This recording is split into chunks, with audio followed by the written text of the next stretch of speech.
Who did this, you or little Eva? Now it's all wet. Oh, you want a wet spider? It's wet.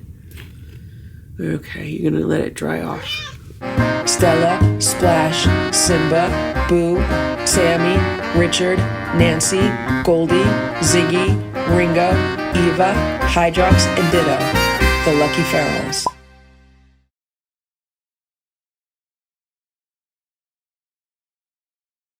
It is 9:16 a.m. and here's Boo. Good morning, Boo. How you doing, Boo? Here's Splash. Good morning, Splash. And here's Simba. And Stella passed away at 5:50 a.m. this morning. And by the time you see this vlog, I will already have posted an announcement about that. It's really difficult. And in the announcement video, I will explain everything that happened and everything that we went through and the whole chain of events. And it's been a nightmare. The past 3 days have just been horrible. I mean, yesterday was the worst nightmare ever. And in the announcement video, I hope to share the information as a warning so that other people can avoid what Stella and I went through yesterday. But last night, she was transferred from the first emergency room that she was brought to, where she spent about 48 hours. And then she was transferred to another animal hospital who has specialists. And, they advised me about her condition and her situation. So they let me see her before I left. And I said my goodbyes. And they did have a plan of treatment and a course of action, but they told me that there were no guarantees.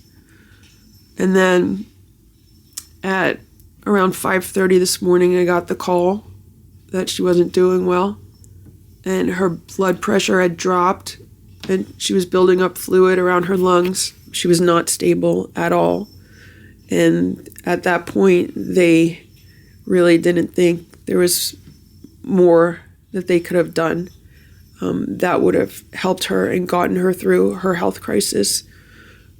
So I made the decision to have her euthanized. And they called me around 6:10 a.m. to let me know that she had passed away. And it was really strange because what happened was at 6 a.m., Splash walks into my bedroom and he sits by my bed, not on the bed, he sat on the floor near my bed and he just started meowing at me. Just like meowing at me, looking at me and meowing at me. And I was like, what's going on, Splash? It was almost like he knew something. And I was like, what are you trying to tell me, Splash? And he just kept meowing. I would say something to him, he would meow. I would say something to him and he would meow. And then 10 minutes later after that, that's when I got the call from the animal hospital to let me know that Stella had passed. So I asked them, I said, what time did she pass? And they said at 5:50. So she passed away at 5:50 and then at 6 a.m., Splash is sitting by my bed meowing at me. Here's Splash now, and I feel so bad for him because he was a mama's boy. He was so close to Stella. Like, they were always cuddling together whenever they could. And of course, I feel bad for Simba also. Simba was Stella's other son. No one's gonna bite his butt like Stella used to bite his butt. It's a very sad day here. I think I got about 3 hours of sleep last night, and I've just been dealing with off-the-charts anxiety for the past 3 days. And then this morning, when I got the news about Stella, the anxiety just immediately switched over to grief and sadness.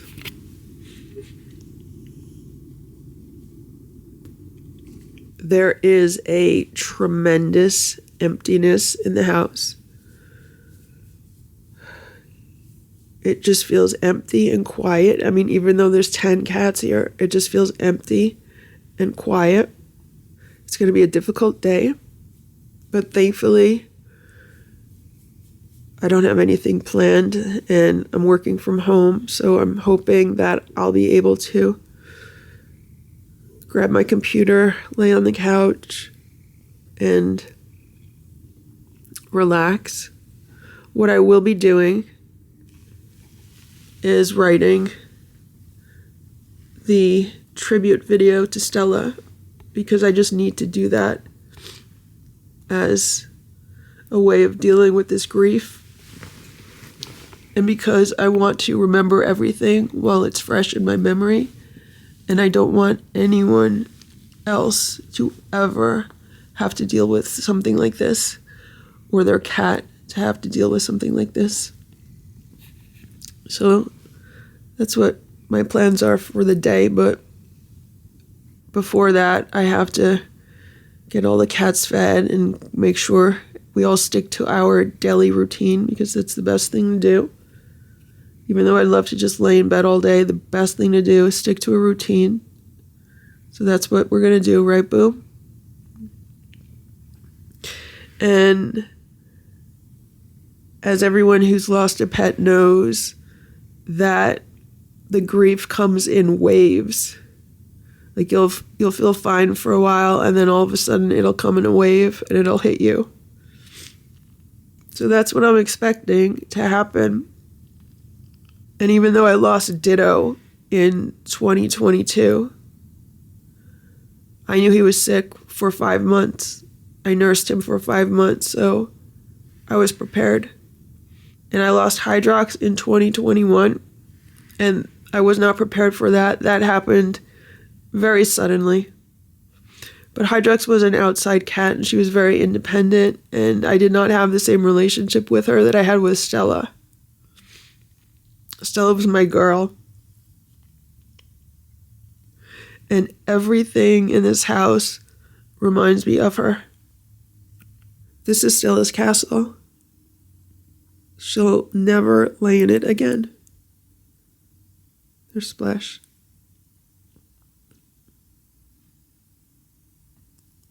This is where Stella loved to lay on my bed, and I'll never see her laying here again. And this was Stella's favorite carrier to lay in. I used to keep it here without the door, and I used to just have this blanket in here that Sharon made for it. And Stella used to love just laying in there, hanging out in there. So when I had to transfer her from the emergency vet to the animal hospital yesterday, I wanted to make sure that I used this carrier, so I put the door on it, and I got a towel for it. I know Sharon sent me a cover for it, but with everything that's going on, I couldn't find where I put it. There's a training pad in here that they put in here from the animal hospital. I'm going to get rid of it. There's 2 training pads. And then there's a toy that I bought for Stella, and then there's a towel, because I know Stella loved laying on my towels when I got out of the shower. So when I got out of the shower yesterday, I grabbed that towel and I used it to dry off with, and I said to myself, I'm going to bring that to Stella and put it in her cage at the emergency vet, and she should really, like that. Unfortunately, I never had a chance to do that, but she did spend whatever time she spent in this carrier with that towel. And this is the upside down fruit box that Stella was enjoying recently. She loved laying on top of this. She loved it when I would put some toys underneath it. She'd lay on top and then, swat at the toys that were underneath it. And of course, here's her scratch and roll. And I'll never see her sitting in the scratch and roll again. It's like not even real at this point because it was so sudden. And here are the 2 containers of cat grass that Stella used to love to lay next to. This was one of her favorite spots over the past week or so. This is like a little feeding table that I have here on the kitchen floor for the cats, and I'd have like a little training pad on it. And these are 2 containers of cat grass that I grew for the cats. They've obviously seen better days. This one's ready to be tossed out, and then this one, yeah, is almost ready to go. I have another container of cat grass on the windowsill, which is growing for the cats. But Stella, I'd walk in and I'd see Stella laying here next to the cat grass. She really enjoyed that. And this was her favorite wand toy. It's kind of like a furry tail on a string. She absolutely loved this toy, and she loved chasing this around the house. We'd play in the hallway, and she'd run up and down the hallway with this. Stella always liked any kind of wormy toys. Anything that was like a snake. Those were her favorites. Good morning, Nancy. Good morning, Sammy. Good morning, Goldie. And I wasn't going to film anything today. I was, not in the mood to film anything. But when I was going to come downstairs to check on the Lucky 7, I saw something. And I said, I have to pick up the camera and vlog today. Let's go, guys.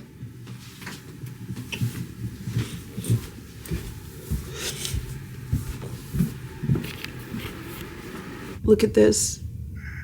That's one of Sammy's spiders. It's the spider that's missing 2 legs. And it's in the water bowl. Sammy, why's your spider in the water bowl? Why's your spider in the water bowl, Sammy?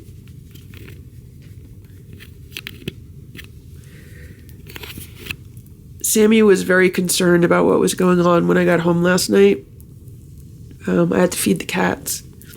And when I came down here several times after that to scoop litter and give them water, she was so concerned. She kept rubbing up against me, coming up to me, meowing. And I thought that was very sweet of her. But today, we have a spider in the water bowl. Sammy, who did this? You or little Eva? Now it's all wet. Oh, you want a wet spider? It's wet. Okay, you're going to let it dry off. Here's Ringo. And there's little Eva. And one of the things that really helped me get through the past few days is the fact that I have 10 cats at home. I used to have 11, but now there's 10. And when I was at some of my most stress-filled moments, some of my most anxious moments, I just kept reminding myself that I have 10 cats that I have to take care of. And I can't let myself fall apart. I just have to be strong for them.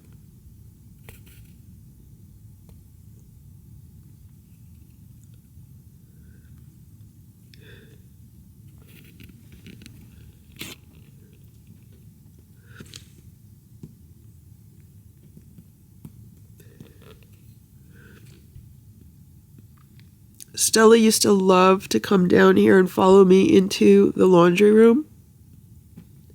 That was our thing recently. Lately, she used to come halfway down the stairs. She used to look around, and she used to think about coming down farther. But then she'd go back upstairs. But if I was down here in the laundry room, she'd come down in the laundry room with me. And she used to hang out. She was my helper.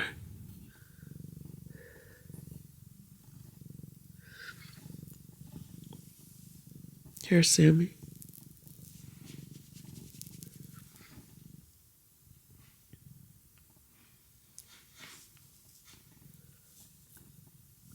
And here's little Richard. I was looking for him.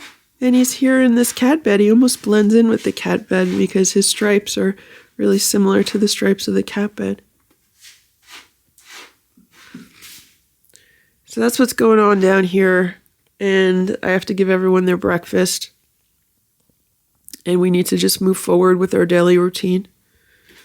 It's snowing today, or it's like freezing rain. Everything's frozen outside, so I'm hoping I don't have to leave the house and I could just relax today. It's a nightmare. It's like a living nightmare. This was Stella's other favorite toy. She loved these wormy toys. So in honor of Stella, we're having some playtime with one of these today. It's really just me and Simba. Boo's laying in a cat tower and Splash is on top of the armoire. Nancy's walking around.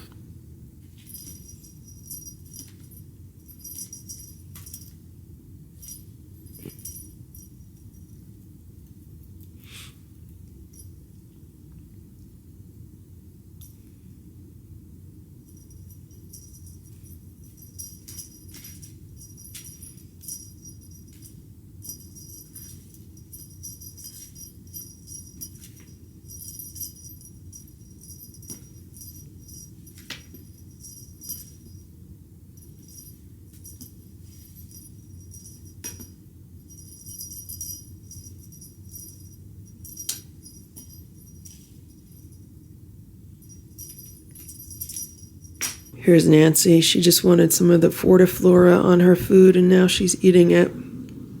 I have not been able to eat a thing over the past 2 days.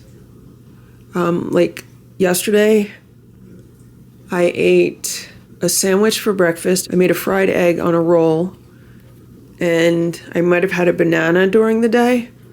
But other than that, I could not even stomach food. Like all I had all day was water and juice, because that's all my stomach would digest. Like I could not even stomach food. When I was in the waiting room at the animal hospital, I was so hungry.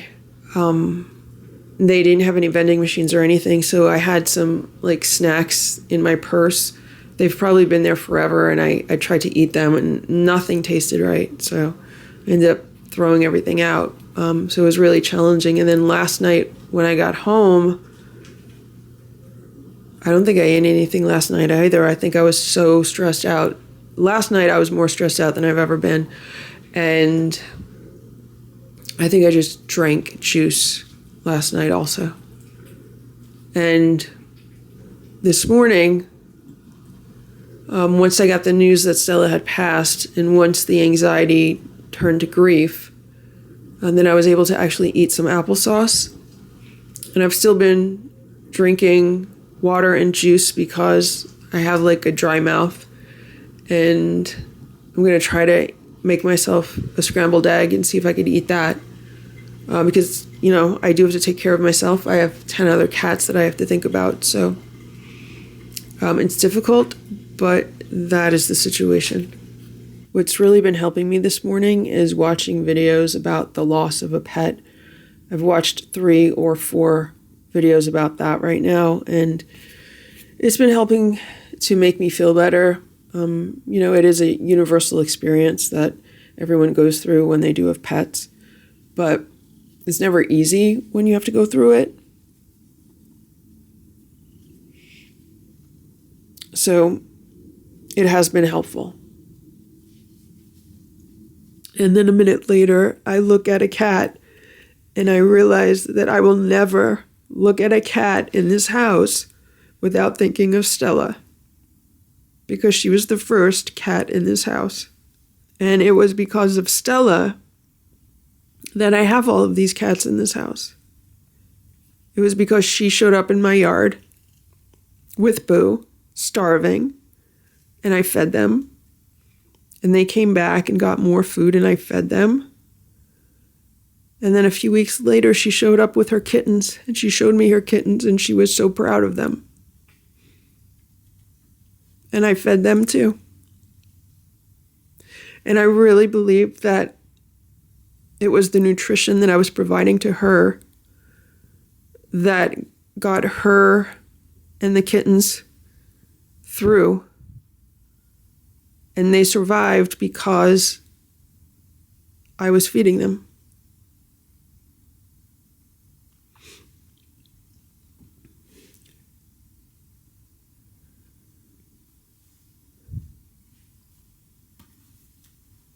So there will not be a day in my life that I don't think about her. And I will never be able to look at a cat in this house and not think of Stella. It's 6 p.m. and I've spent the day laying here in the corner of the couch with my laptop. And I've been writing out the script for the video that will announce Stella's passing. And I'm still writing. I'm not done with it yet. There has been so much with regards to it. But I have to say that it has been super helpful. I cannot even begin to tell you how helpful this has been. It has been providing me with a lot of clarity. It has been helping me see how happy Stella was right up until she went into her health crisis. It has been helping me try to fit together pieces of a puzzle that will explain exactly what happened to her, because none of the vets in the emergency room could figure it out. And even the vet that Stella goes to could not figure out or pinpoint the exact cause of what was happening. So right now, it is a mystery. I have not spoken to her vet yet because their office is closed today. I'm thinking maybe he might call tomorrow when their office is open if he sees any paperwork from the animal hospital. But I still am very sad. I still have anxiety that appears in me, especially when I'm thinking about what happened over the past few days and I'm writing about what happened over the past few days. My body feels it like it's happening all over again. And I get chills and shakes. And that's how my body's manifesting this anxiety. And another thing that I did this afternoon, because I was feeling better from writing this out, I was able to call the cremation company. And I purchased an urn for Stella. She'll have the same urn as Hydrox and Ditto. I purchased a digital paw print. I purchased a clay paw print. I purchased a clipping of her fur. And yeah, I think that's everything that I purchased. So she is going to go from the animal hospital to the cremation company tomorrow. She'll be there tomorrow. And then they'll take care of her. And then they'll call me and let me know when I could go and pick her up. It's very sad. And I am going to continue to mourn the loss of Stella. But I have to bounce back and continue to move forward because of all of the other cats in the house. I feel like my mood and what's going on with me is really affecting them. I know early this morning when I first got the call about Stella, I was very upset. And Splash, Simba, and Boo were wondering what's going on. They were upset that I was upset. And I haven't been interacting with the Lucky Seven the way that I normally do. So I need to get back into like more of our typical routine. Like today, I'm just doing the basics. I did play with the Lucky Seven a little bit this morning, and I definitely am going to have playtime with the cats later today. But it's a somber mood in the house, and I know the cats can feel that. So hopefully tomorrow I'll be able to lift the mood a little bit. It's 9 p.m. and I finished writing the story about what happened to Stella a little while ago. I've pretty much spent the entire day here. The cats are eating their dinner. Splash wanted to eat here. This is what's left on his plate. This is Simba's plate, which was in the hallway, but Simba's in the litter box right now, so I'm going to pick it up before Splash eats it. And here's Boo's plate. Boo's eating in the kitchen. This is our first dinner without Stella, and we definitely feel her loss. It's just too quiet in the house. And I definitely need to raise the energy and pick up the vibration tomorrow because I don't want it to affect, the cats so that they're not eating. So I am going to force myself to be cheerful whether I want to or not for the sake of the cats and for the sake of, their health and their well-being. But I'm giving myself a day to grieve and a day to mourn. And it was so helpful writing everything out. And even though there are still some uncertainties about what happened to Stella, I think I have a much clearer picture of the situation. It is 9:25 p.m. and I just gave the Lucky 7 their dinner. And now, because of what happened to Stella, I am making much more of an effort to sit here and observe everyone and make sure everyone is eating their portion, or at least half of their portion. And they're getting some crunchies on their food.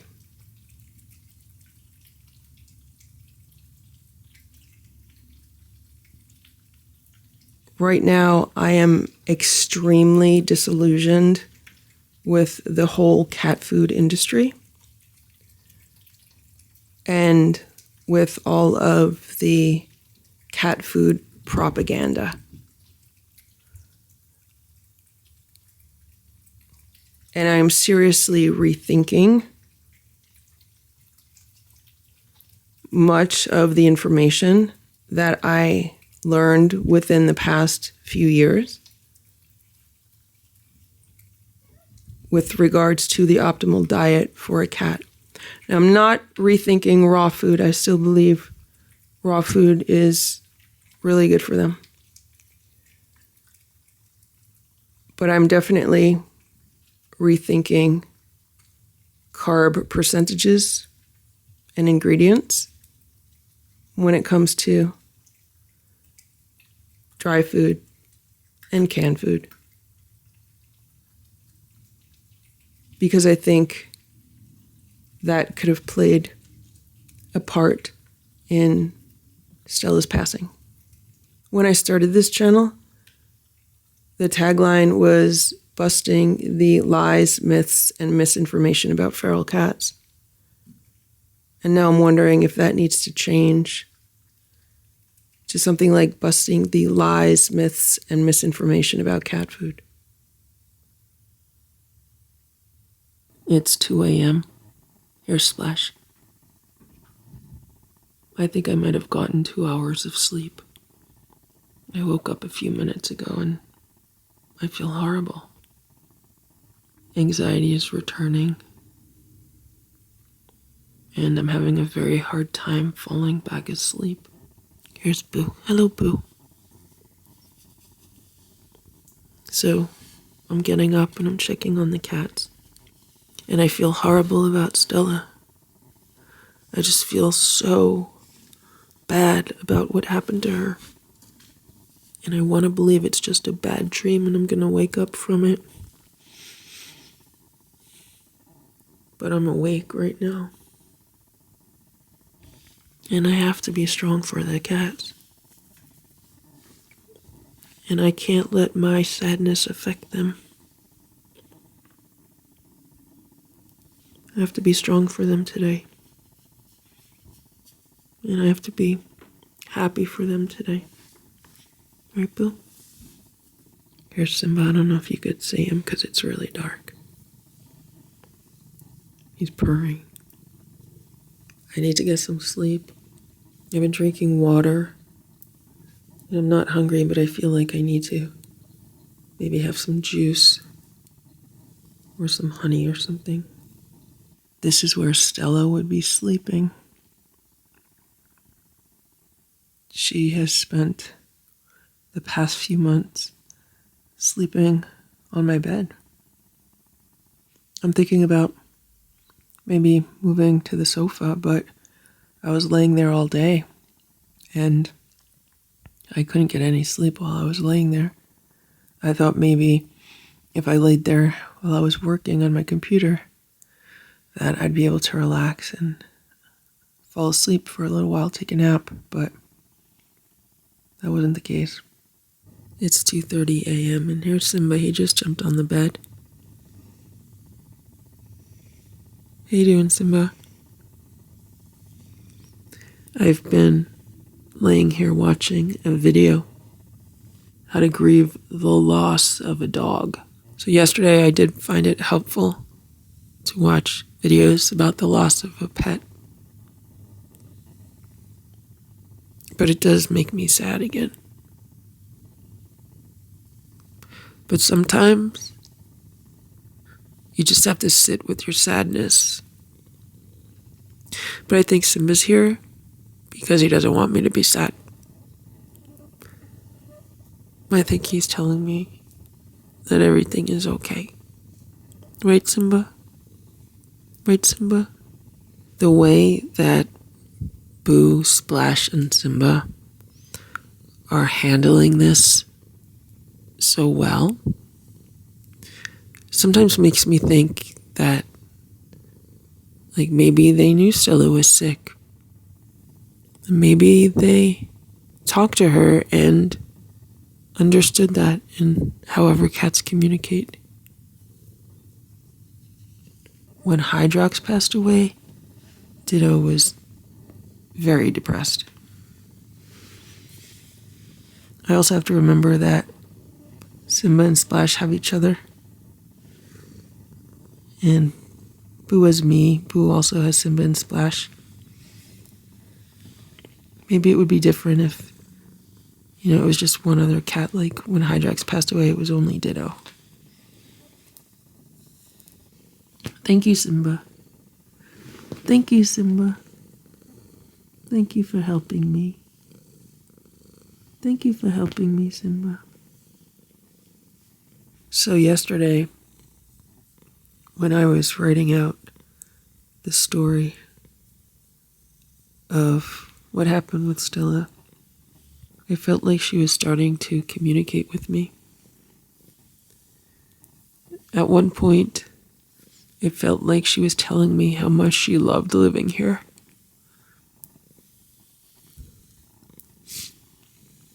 And how much she loved this house. And how much she loved living in it. And that really made me change my perspective. Because sometimes I get so frustrated with wanting and needing more space than I have here. Especially since I've been working from home and I just have so much stuff all over the place. And my entire dining room has turned into a home office.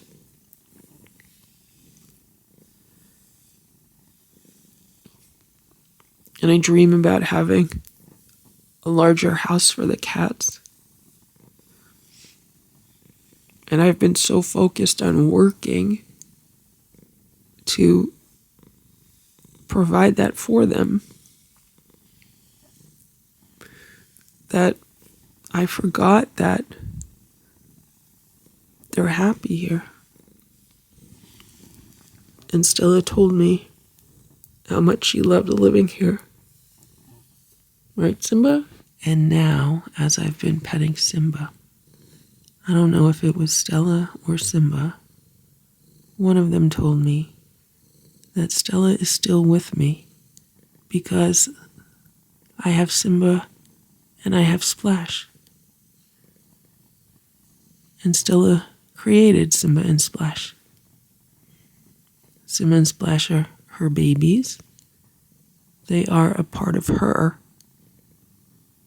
So she is still with me through them.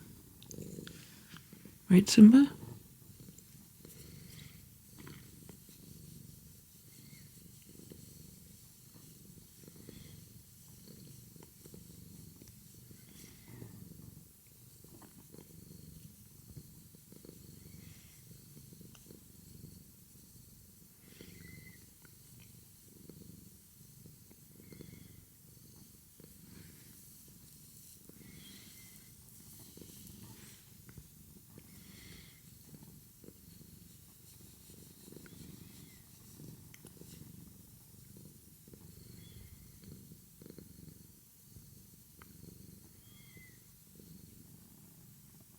Another thing it felt like Stella was saying, kind of jokingly, is that she was the first one to arrive, so she thought she'd be the first one to leave.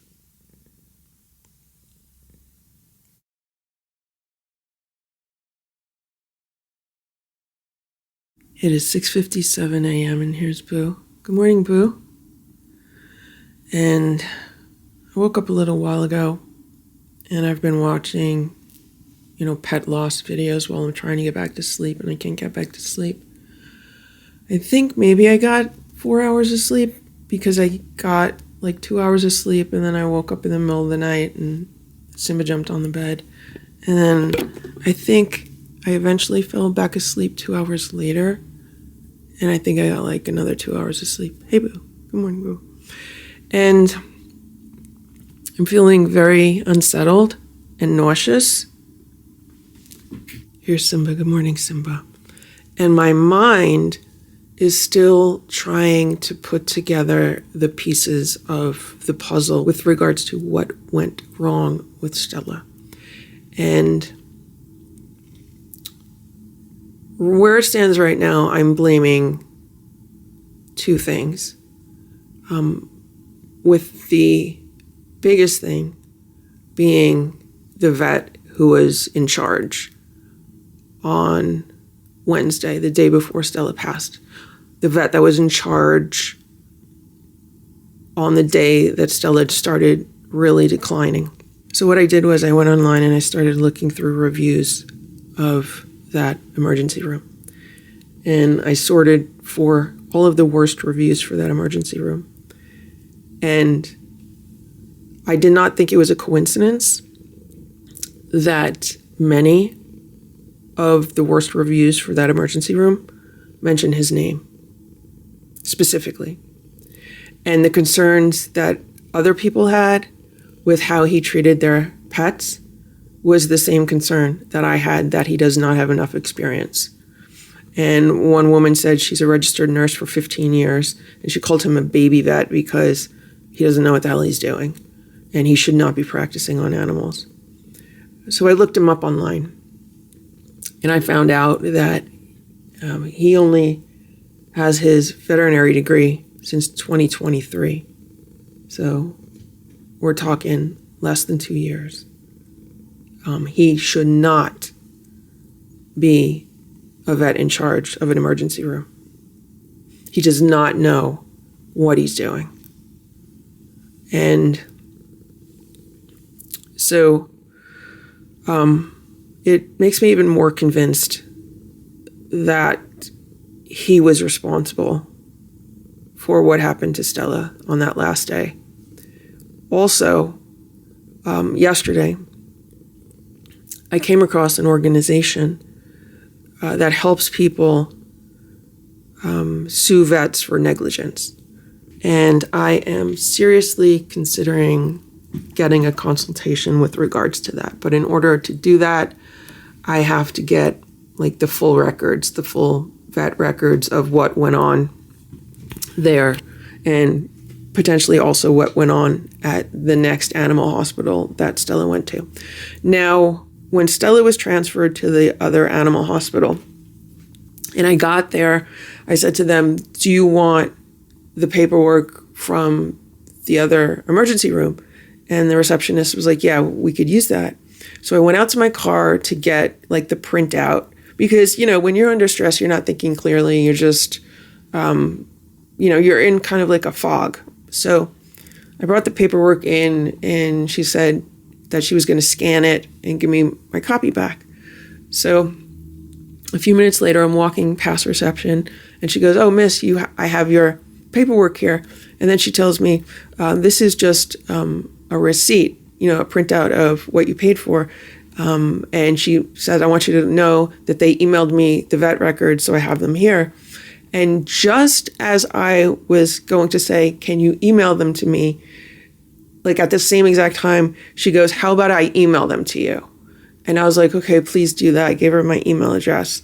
So I have a copy of the vet records in my email. I'm like very hesitant to look at them because I know it's going to, bring up all kinds of emotions. But that's what I need to do today, because you have to do it in a timely manner. Like if you're thinking about going after a vet for negligence, you have to do it in a timely manner. So I'm hoping that today I can make more progress on that. I still have to call the second animal hospital and see if I could get some sort of refund for the money I paid. I paid them $10,000 as a deposit, and Stella did not live through the night, so I don't see any reason why I couldn't be refunded the majority of that deposit, because they didn't do any of the work that I had paid for. They were going to start her the following morning when the specialist was in.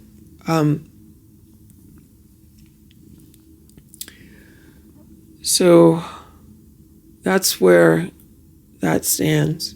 And the other thing that was a contributing factor to her death, I want to continue researching. Because if it ends up being true, then it's something that I definitely need to address on this channel. Put my voice out there and my information out there and my experience out there, this experience with Stella, so it doesn't happen to anyone else. And it doesn't happen to anyone else's cat, because it didn't need to happen at all. Right, Boo? And one of the only reasons it did happen is because of all of the lies and the misinformation online on so-called reputable websites with regards to cat care and cat diets and cat food and stuff like that. So I'm still looking into that, because I don't want to say definitively that's what it was. And it had nothing to do with the raw cat food that my cats eat. But before I make any solid claims regarding that, I need to do more research into it. I also need to get back into, my daily schedule, because I haven't worked all week. Today is Friday. Actually, I worked Monday, because that was the day that I noticed Stella wasn't her normal self, and I took her to the vet that evening. So I worked on Monday. I didn't get any work done on Tuesday. I didn't get any work done on Wednesday. Yesterday, I wrote Stella's story down. So, that is work. But, I have a day job. And I live in New Jersey. It's very expensive here. That's why I need to keep the day job. Many people are able to be full-time YouTubers, but the majority of them don't live in New Jersey. If I lived in a state with low property taxes, I would be able to maybe consider that.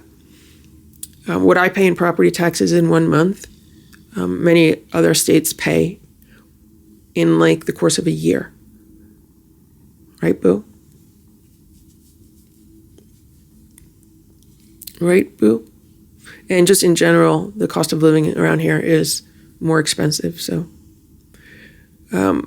that's the situation. I have to balance my time between taking care of the cats, taking care of the house, making YouTube videos, and working. And I also think a contributing factor to Stella's passing was the amount of time that I was working last year. I worked more hours in 2024 than I think I ever have in 1 year. There were some weeks I was working 16-hour days. It was insane. So the cats were not getting as much playtime as they should have gotten. And I was not spending as much time with them as I should have. So I often wonder if that was a contributing factor. I feel like it is, and it was.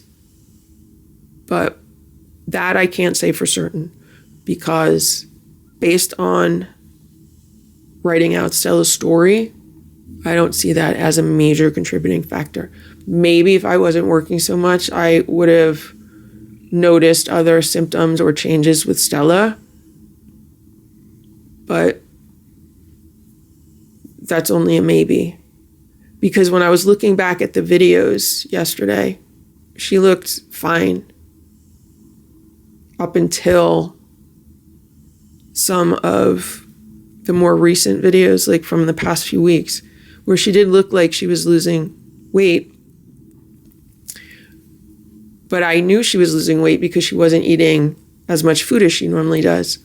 And back in September, when Boo was having his tooth problems, he was also losing weight because he wasn't eating, the food that he normally eats. He was on like a soft food diet for 2 weeks. And then, for a while after that, he ate okay. And then for 2 weeks later, he was super finicky like Stella was. And I did the same exact things with Stella as I did with him with regarding to get her to eat. But there was one difference.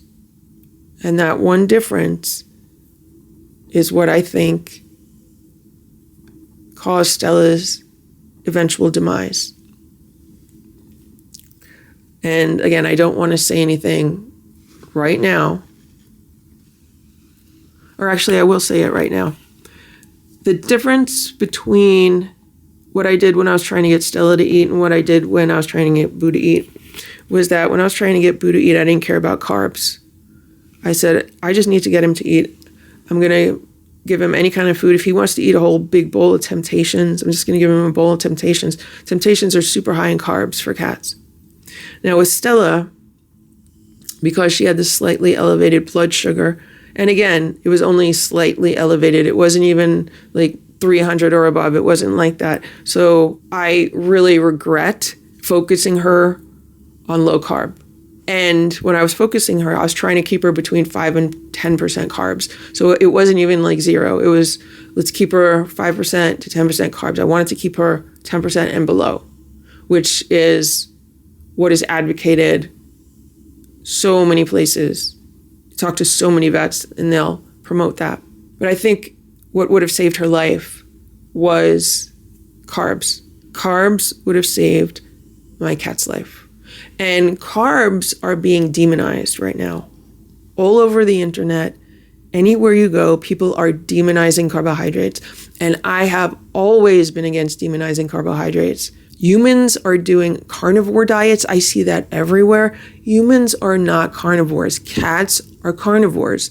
Humans are not carnivores. If you study anatomy and look at the anatomy of an animal, look at the anatomy of carnivores, humans do not have the anatomy of carnivores. Look at the anatomy of omnivores. Humans do not have the anatomy of omnivores. Look at the anatomy of herbivores. Humans do not have the anatomy of herbivores. Look at the anatomy of frugivores. Humans have the anatomy of frugivores. That does not mean humans are fruitarians. It means that the majority of our diet should be botanical fruits. Not all of our diet, the majority of our diet. And a botanical fruit is anything that you could pick off of a plant or a tree that does not harm the plant or a tree. And that being said, frugivores do also eat leafy greens, and they do also eat roots and tubers, basically anything that you can harvest with your fingers. But obviously cats are anatomically different. They don't have fingers. Their mouth and their jaw is completely different. Their teeth are completely different. So cats are true carnivores. But just because a cat is a true carnivore does not mean that their entire diet, 100% of their diet, should be animal products. There are plenty of studies out there that indicate that cats can digest carbohydrates. And I know that for a fact because when Stella, Splash, and Simba were very small and living outside, and I was giving them the lower quality kibble, they put on a lot of weight. The fact that they put on weight from that kibble was because they were digesting the carbohydrates in that kibble. If they couldn't digest carbohydrates, then they wouldn't have put on the weight because their body would not have processed them correctly. So I'm still looking into the implications with regards to that. And if I could find a more definitive answer, then I'm going to make a more in-depth video about it.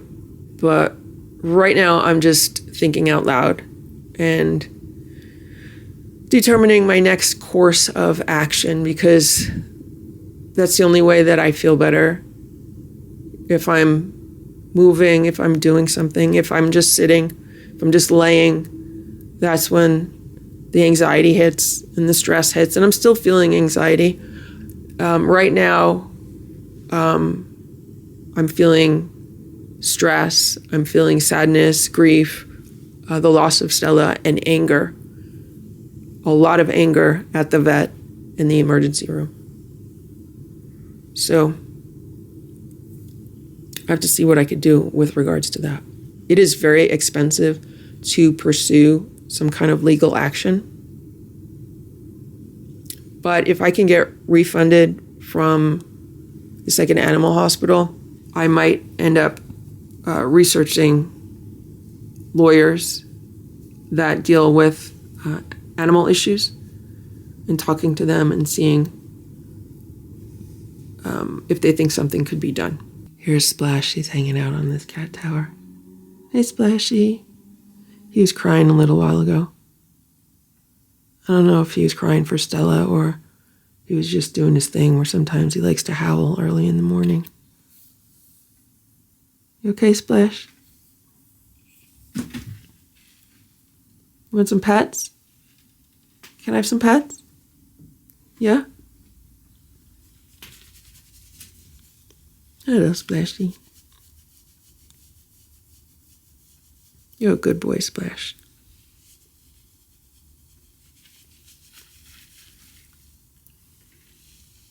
Splash is such a good boy. You're such a good boy, Splashy. I love you so much, Splashy.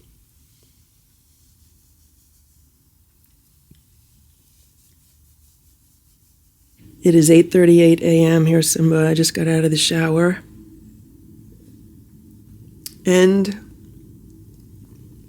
as I said that, I just got incredibly sad because this was Stella's, one of her favorite parts of the day. Whenever I got out of the shower, she loved laying on my legs and smelling the soap. And if I didn't have time for her to do that, I would put my towels on the bed and she would lay on the towels instead of my legs. And she loved that. And now she's not here to do that anymore. That just hit me. What I was going to say when I turned the camera on is that I'm going to make every effort that I can to bring normalcy back into this house. You know, just kind of lift the mood, raise the vibe, and move forward. Because I have to do it for the cats and for myself. And something that I did not even think of at the time, and I really, really regret with regards to Stella being in the emergency room, is that I did not film anything. I might have filmed like less than a minute of how she was set up in her cage, but other than that, I didn't film anything. I should have filmed the vet tech that was interacting with her. I should have filmed how they were caring for her. I should have filmed so much more than I did, because I hardly filmed anything, if at all. The reason why is because I was concerned about Stella and I wanted to be present in the moment. No part of me thought, well, let me document this. No part of me thought it's more important to document that than to be with Stella and to help Stella. Like, that was priority number one for me. At some points I did take some photos, but I did not know how I wanted to share this experience because it was such a nightmare in that emergency room. I knew I was definitely going to try to present it so it wasn't so horrifying. That's where that stands. That's another regret that I have. I wish I would have filmed more of what was going on. And I'm seriously debating going back there today because I did leave some of Stella's food in the refrigerator because I want to know the name of the vet tech. I want to know the name of that bitchy girl. And I don't know if I already said that. I don't know if I already said that this morning. I'm sorry if I did. I'm thinking of going back there and trying to find out what her name is. I found out the name of the vet, and I found that out by reading the horrible reviews about him. But I wonder if I could find out the name of the vet tech. I don't know. I have to look at the paperwork. Anyway, I'm just talking out loud right now, but I got to get moving. Got to get dressed. Got to get my day started. And yeah, we have to learn how to adjust, right, Simba? Right, Simba? We have to adjust, Simba. Hello, Boo. How are you, Boo? Good boy, Boo. This color-changing cat litter tracks all over the place. Like I'm walking around in my bare feet and it feels like I'm walking on sand. Here's Splash. It's going to be interesting to see what happens with him with regards to his behavior because he was such a mama's boy. Like whenever we sat down to have crunchies, he would always rub up on Stella. He definitely acted like Stella was his mom and then I was just like their caretaker. He had more of a direct relationship with Stella than with me, which, is obvious. He's Stella's son. But, Boo and Simba interact with me if they want something or if they need something. And Splash would always interact with Stella. Splash is happy about something, he'd rub up on Stella. If Splash wants something, he would go to Stella. Whereas, if Simba or Boo are happy on something, they're going to rub up against me. So I don't know how Splash is going to adjust. And he is the cat that I am the most concerned about. So that's another reason why I need to make sure I lift the mood and bring back normalcy for the cats because I am concerned about Splash in particular. He keeps looking out of this window, I think more so than he usually does. And part of me is wondering if he's looking for Stella. Because he keeps looking toward the back of the yard. And that's where they always arrived from.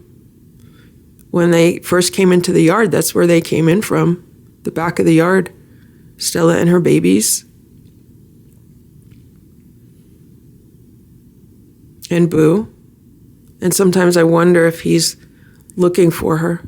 It is 9 a.m. Here's Boo. I'm getting dressed. I'm getting ready for my day. And as I'm doing this, I'm listening to advice with regards to, do I want to proceed with any kind of malpractice or negligence litigation with regards to Stella's care on the day that she declined.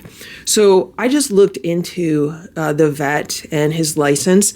He's only had a vet license for 18 months. He's been a licensed vet for 18 months. How can someone who's only been a licensed vet for 18 months be running an emergency room? I don't understand how that's even a possibility. Someone who's only had a vet license for 18 months has little to no real world experience. I mean, they think they do, but as someone who has hired employees, not with regards to, veterinarian businesses or anything like that. I've hired employees for lots of small businesses. I can tell you that someone who only has 18 months experience knows nothing. And I can tell you that just because someone graduated from a certain school with a certain degree does not mean that they're knowledgeable in the real world. And now I'm not saying a veterinarian degree is not worth anything, and I'm not saying that getting a veterinarian degree means you know nothing. You obviously are trained, but you definitely don't have enough real world experience when you've only had your vet license for 18 months, less than 2 years, and you're running an emergency room. That is the most ridiculous thing I've ever heard. there honestly should be some kind of requirement with regards to that. And that would completely explain why this guy was on the phone with some more experienced vet trying to find out what he needed to do. I'm so pissed off right now. Like, I'm so angry, but maybe that's good. Maybe that's good that I'm more angry than sad right now. Maybe that's good that I'm more angry than anxious right now, because I want to use this anger and I want to channel it in a positive direction. And I'm seriously thinking about pursuing this, just getting an opinion on whether someone thinks that I do have a valid case, because that would be the first thing to do. The first thing to do would be to gather all of my documents, all of my information, gather my testimony, which I wrote yesterday, just adjust it for, submitting to a lawyer, because, it wouldn't be a video script, it would be a testimony, and then seeing what an expert says. And if an expert thinks that I have a case, then it might be something to move forward with. And if they don't think there's a case, then I just wouldn't proceed with anything. So I have to see. I also just came across a law firm that handles animal-related cases and specializes in that. It's something I have to consider. And if I was going to do something like that, they say you have to do it quickly. So I'm definitely going to consider it. There's a cross in the woods. So I'm sitting here petting Boo, and I'm looking out the window, and there's a cross in the woods. Do you see that cross? Never in my life have I seen a cross in the woods before. It's almost 9:30. Here's Splash. I kind of feel like he doesn't even know what to do with himself right now, because he's usually like around Stella and hanging out with Stella. So I'm definitely concerned for him today. And I'm still getting ready for my day. And I just made a list of the things that I need to get done as far as documentation and reports and stuff like that. So I'm really starting to wonder if the experience that I had on the board of directors last year, even though it was such a horrible and time-consuming experience, I'm actually starting to wonder if it was like preparation for this, for trying to put a malpractice or negligence suit together against this vet. Because one of the things that I had to do, one of the last things that I had to do for that board was compile reports and documents and information, over 600 pieces to be exact, that were going to be submitted to a law firm, because it got to the point where it did proceed to litigation. And thankfully I was able to get out before it really got heavily involved with that. But I had to do all of the legwork. I had to build the foundation. I had to secure all the documents. I had to put a large library of documents together, and I had to present it to the lawyers. And I had to create like a timeline and a report. And it was really funny because I submitted the report, and we were on a conference call with the lawyer, and he asked me what I did for a living, because he was reading the report and he was very impressed by it because it was very thorough and professional. And he actually thought that I worked somewhere in the field of law. And I told him I didn't, and that I work in an industry where you always have to watch your back, because there are a lot of unethical characters. Let's just put it that way. I don't want to go into too much detail. And that, I've learned over the years that you always have to document everything and compile evidence, even if you don't think anything is, potentially wrong, because you never know what's going to happen down the road. So that's what I'm wondering. I'm wondering if that might have been preparation for this, because I feel like, oh, here we go again. This is exactly what I ended up doing last year, except this time on a much smaller level, because it's only, one vet, and it's not a large organization. I'm not representing a large organization. I'm just representing like myself and a cat and what happened to Stella. But the similarities are so striking.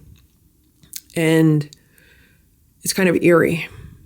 It is time to brush the cats because they have not been brushed in days, right, Boo? And we have to get back to our normal routine. So I let myself have some time to be sad this morning. And then it has progressed to anger and, I don't know, like administrative duties, trying to put all this pieces together and documentation. And now I have to flip a switch and we are going back into everyday mode, right? And I'm going to be in everyday mode for the next hour or so we could retain normalcy and keep the cats healthy. Right, Simba? Here's Simba. Simba's getting brushed. How you doing, Simba? Simba's been spending a lot more time with me the past few days. Obviously because he's not spending it with Stella. Hello, Simba. Hello, Simba. So we are going to be working on more playtime for Simba, more exercise for Simba. Right, Simba? Here's Splash. He's letting me brush him. Look at this. When Stella was here, he never really let me brush him like this. He'd just hide under the table and move away from me, but you know, Stella's not here to lick him anymore. This is what's going on with my thumb. So I have this crack in the corner of it. And I'll get these sometimes, especially in the winter, because I get really dry hands. And especially if I'm like washing dishes or stuff. But this one cracked open the other day. And I've been using this thumb and it's kind of aggravating it. So I put some like antibiotic ointment on it and it also like a little pain reliever on it. And I put it in a Band-Aid, but the Band-Aid came off, so I'm going to put a new Band-Aid on it. But that's what's going on if you saw that floppy Band-Aid before. It's about 9:45 a.m. and I'm playing with the cats. And we're playing with this toy on this box. And at one point, it literally felt like Stella was sauntering in from the hallway like she used to do and sitting here to play with us. I swear to God, it felt like that. Now that could just be my imagination because that's what I'm so used to, but it was really strange. It was a strange experience.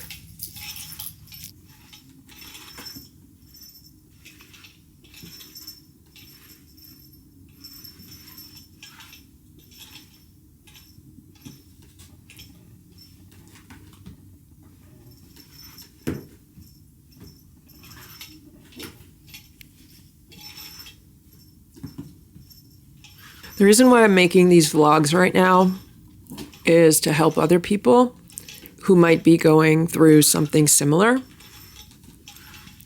who might be going through the loss of a pet, because I know I've been watching videos about pet loss, so I'm hoping these are helpful for someone. Also, I do want to document how the cats are responding and how the cats are acting and, you know, what they're doing. It's an immense change. And we just need to move forward and we need to adjust. And we need to process all of our various emotions, but yet also take care of ourselves, our pets, and everything that needs to get done in our day-to-day lives. I took a day yesterday, a full day, where I said, okay, I need to just process everything. And the way I did that was writing everything down. And since I wrote stuff down, I now remember a few other things that I need to add to that story. And that's why I want to go through it again today. But it's very, very, very helpful to do that. And I highly suggest doing that. Write down everything that you can remember about your experience with regards to the loss, everything leading up to it, anything that could have been a contributing factor, just anything you want, anything that's unsettling in your mind about it. anything that your mind keeps thinking about over and over and over again, anything that you keep saying what if about, like what if, write it all down. And as you do that, it really helps to release it and process it and clarify it. Right, Simba? Right, Simba? I'm playing with the cats, and Splash came out to join us. And here I am feeling bad that Splash and Simba lost their mom. And Boo's like, what am I, chopped liver? I'm their dad. So he's like, they still have their dad. And how many cats? How many cats can say that?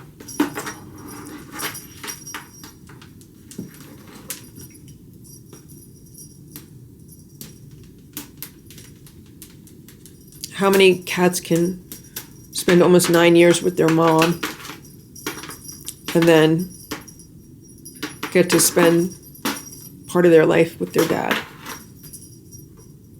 Not many.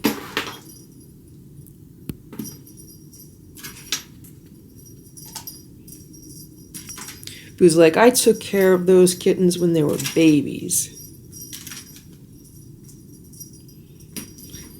Maybe Boo's going to become like a Mr. Mom. Boo's always been very much the father figure for them, like, the authoritarian role. Stella was like the mom figure. And it's funny how they really had like more traditional, male and female roles with regards to Splash and Simba. But now that Stella's no longer here, maybe Boo's going to soften up toward them a little bit. I mean, maybe not, but I don't know. It'll be interesting to see. There's somebody who just walked in. I have to vacuum today and clean up some stuff. I have a lot to do today. It's 10:15 a.m. Here's Nancy. She's rolling around in the hall. She wanted to come upstairs. What you doing, Nancy? Boo was growling at her. And yesterday she ambushed Simba. So Simba's not too happy with her. Hey, Nancy. Here's Boo. I had to give him some canned food because he did not want to eat breakfast. The breakfast that I made for the cats. So I opened up some canned food. I have to make sure he eats because he hasn't been eating very well the past few days. I think he is maybe stressed out because of Stella or because of me. So it's really important that I, do the best that I can to regulate everything and just make sure things are as normal as possible for them, especially around meal times. I'm downstairs. I'm just about to feed the lucky 7, and I had to go upstairs to get some freeze-dried chicken for them. And as I was doing that, it's like I heard in my head, Splash is not looking for Stella out the window. Splash is watching Stella out the window. And I just got total chills.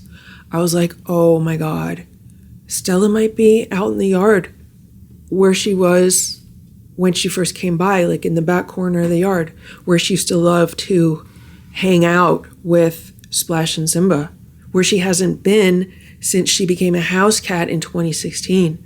Maybe she's out there revisiting some of her old favorite places.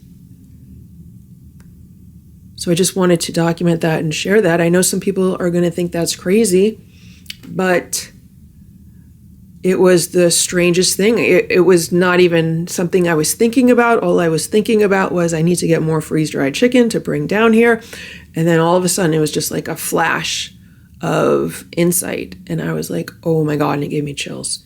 It's 11:19 a.m. and there's Ziggy. How you doing, Ziggy?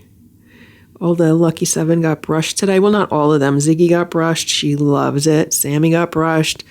And Richard got brushed. Nancy did not get brushed because she was up here hanging out with Simba. Nancy and Simba were staring at each other for a little while from about 8 feet away from each other. So maybe they're going to try to figure out their relationship between the two of them. So this is the last carrier that Stella was in. And obviously she'd been at the emergency room for several days. So I don't know how much she smelled like she normally smells like.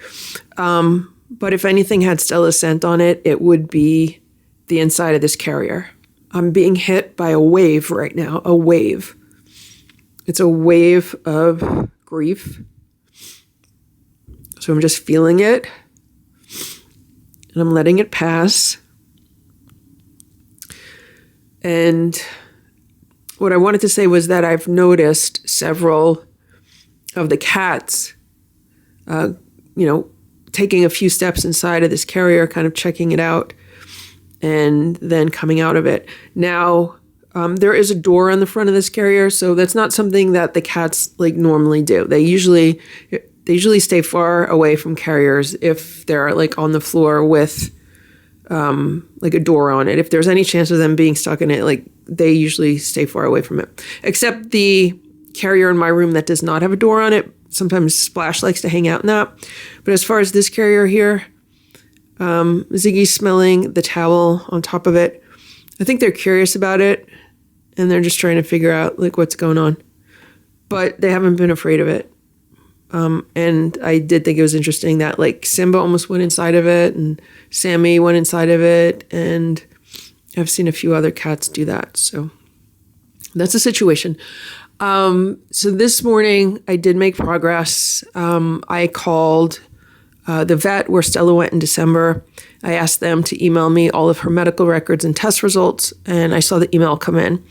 I then called the animal hospital that she was transferred to, where she passed away, and I called them about getting the medical records, and I see the email from them also.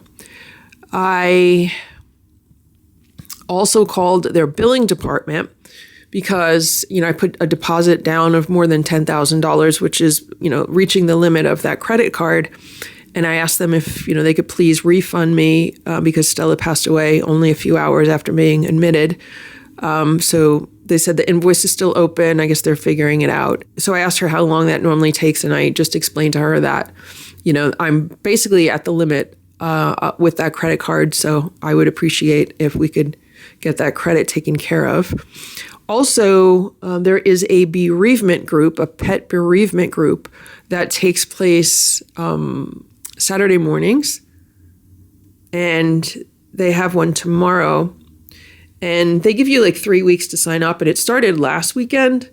So I could either go tomorrow or I could sign up for next week and go next week. And then after that, they don't let new people in. It's then closed to new registrations.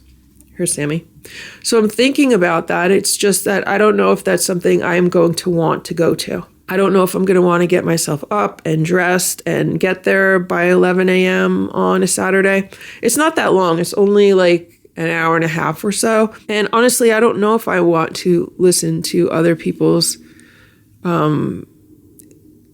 their grief right now. Although, what have I been doing at night? Watching videos about people talking about the loss of a pet. So maybe it would be good to attend a session. I don't know. I'm just going to have to see how I feel about that. If I don't go tomorrow, I could go next week, and that gives me a week to decide and just kind of figure it out. I don't know if I'm going to be up for it. I didn't leave the house at all yesterday. I just laid on the couch all day. And today I'm making progress. We're lifting the mood in the house.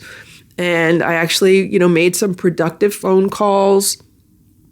I did some other work. I just put a to-do list together. I still haven't done any of my work yet. I have to get to that. But so far, I'm just trying to take care of other things that hadn't get done and see, if I want to move forward with any kind of legal action, I need to compile all of that information sooner rather than later. The issue that I'm having is that I'm having a hard time getting myself to open up these medical documents and actually read them and review them. That I'm having a very hard time with. It's giving me massive anxiety just thinking about it, because I just don't want to face it. And I'm having another wave. Another wave is coming through. So I need to deep breathe.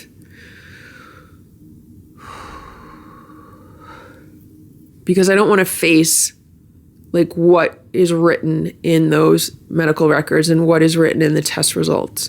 Because I know it's going to cause me anguish, to read them, especially the most recent ones, but I do have to read the one from the emergency room because I have to figure out if it puts names in there.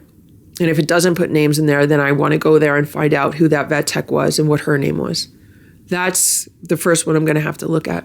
I don't know how long these videos are going to be. I have no idea how long yesterday's vlog is, and I don't know how long today's vlog is. I feel like they're going to be super long, but I just need to document this, mostly for myself, but also for other people who might be going through the same thing. And I'm sorry if I'm repeating myself.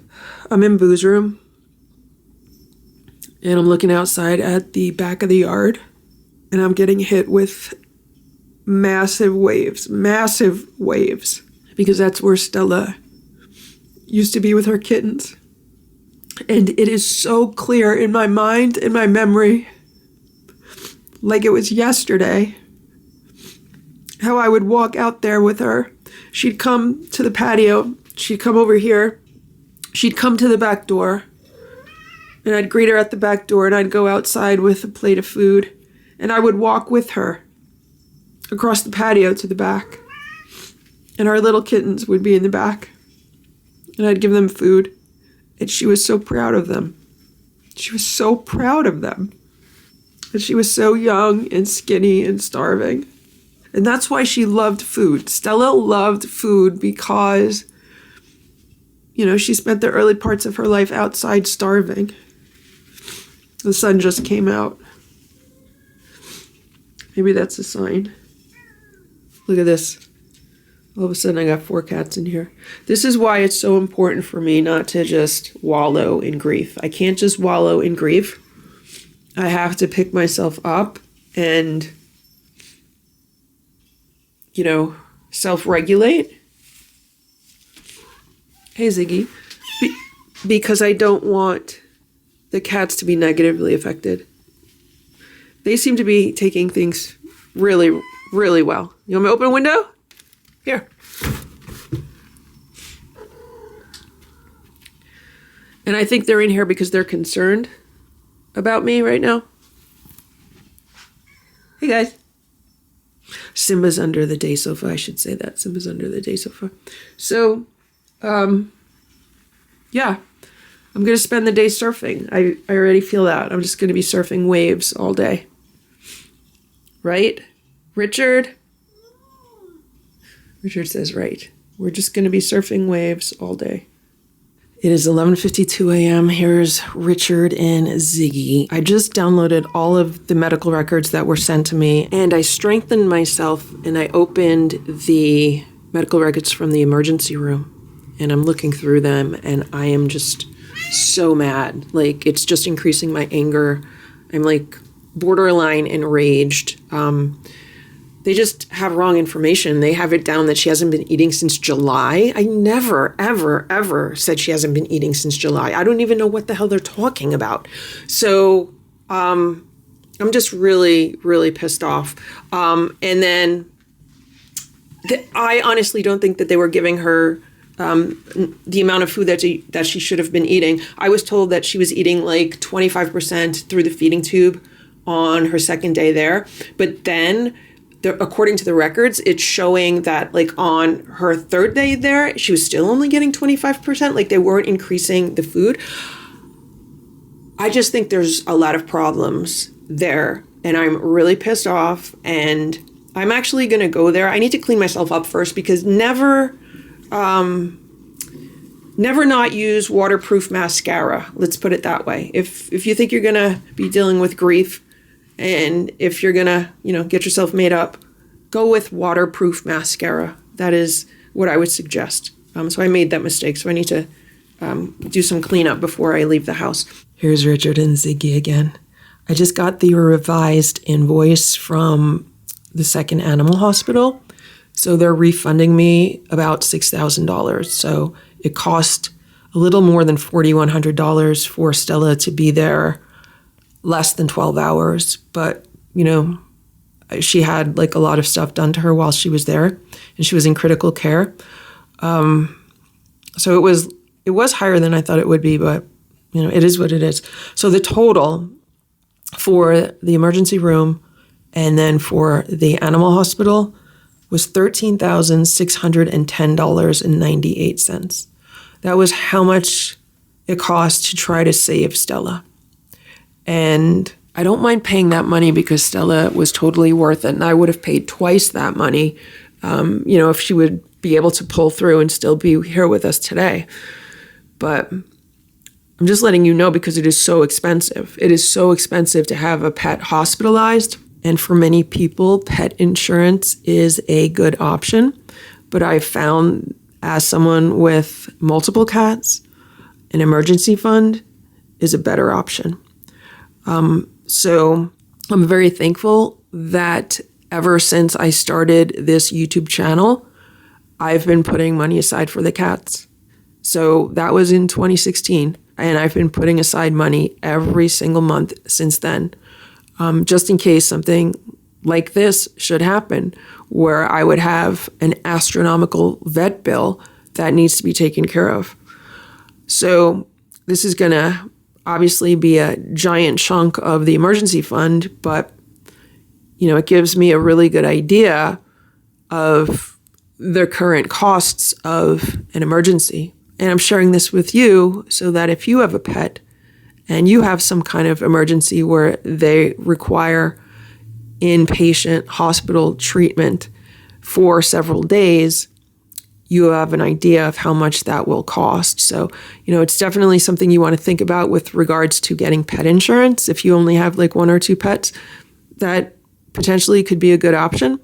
But I've found that if you do the math, when you have multiple pets, sometimes it's a better option to just kind of create your own insurance by starting an emergency fund and using an emergency fund. So it's definitely something you have to think about, and it's definitely something that I have to really focus on replenishing so that, God forbid, something happens to another cat, it won't be a financial catastrophe.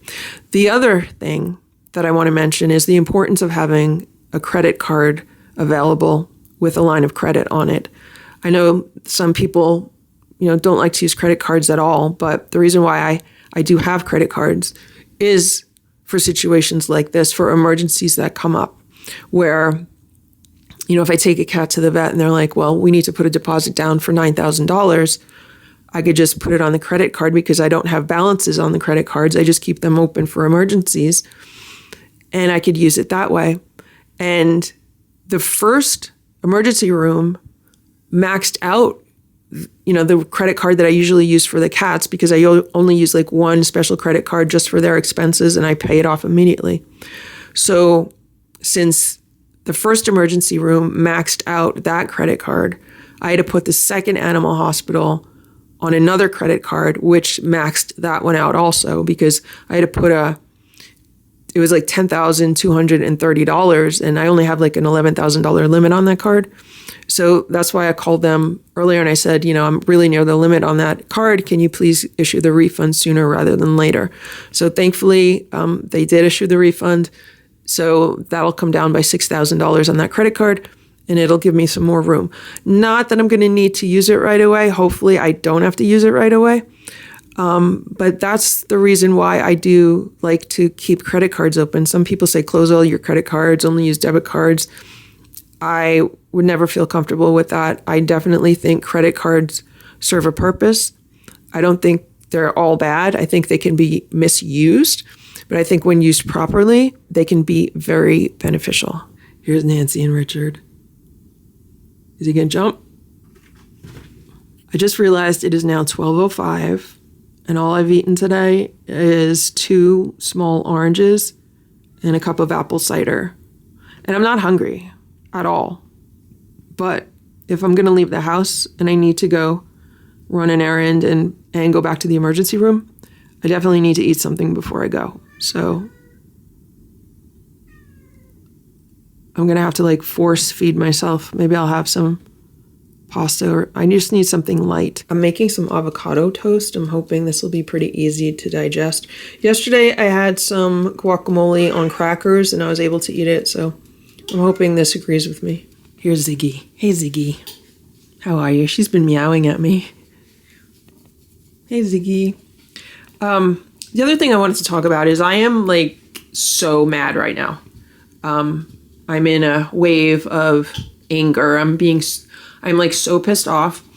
And I'm pissed off at the cat food industry and so-called cat food experts and, cat experts in general, and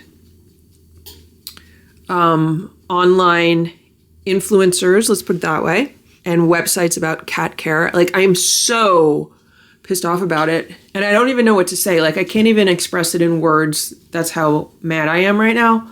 And I just feel like we're being lied to. We are totally being lied to.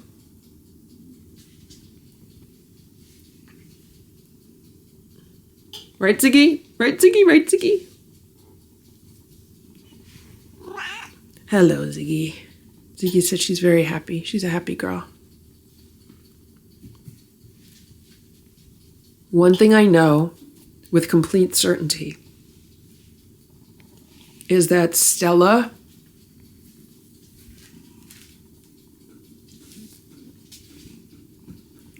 I'm waiting for another wave to pass. Stella was extremely happy here.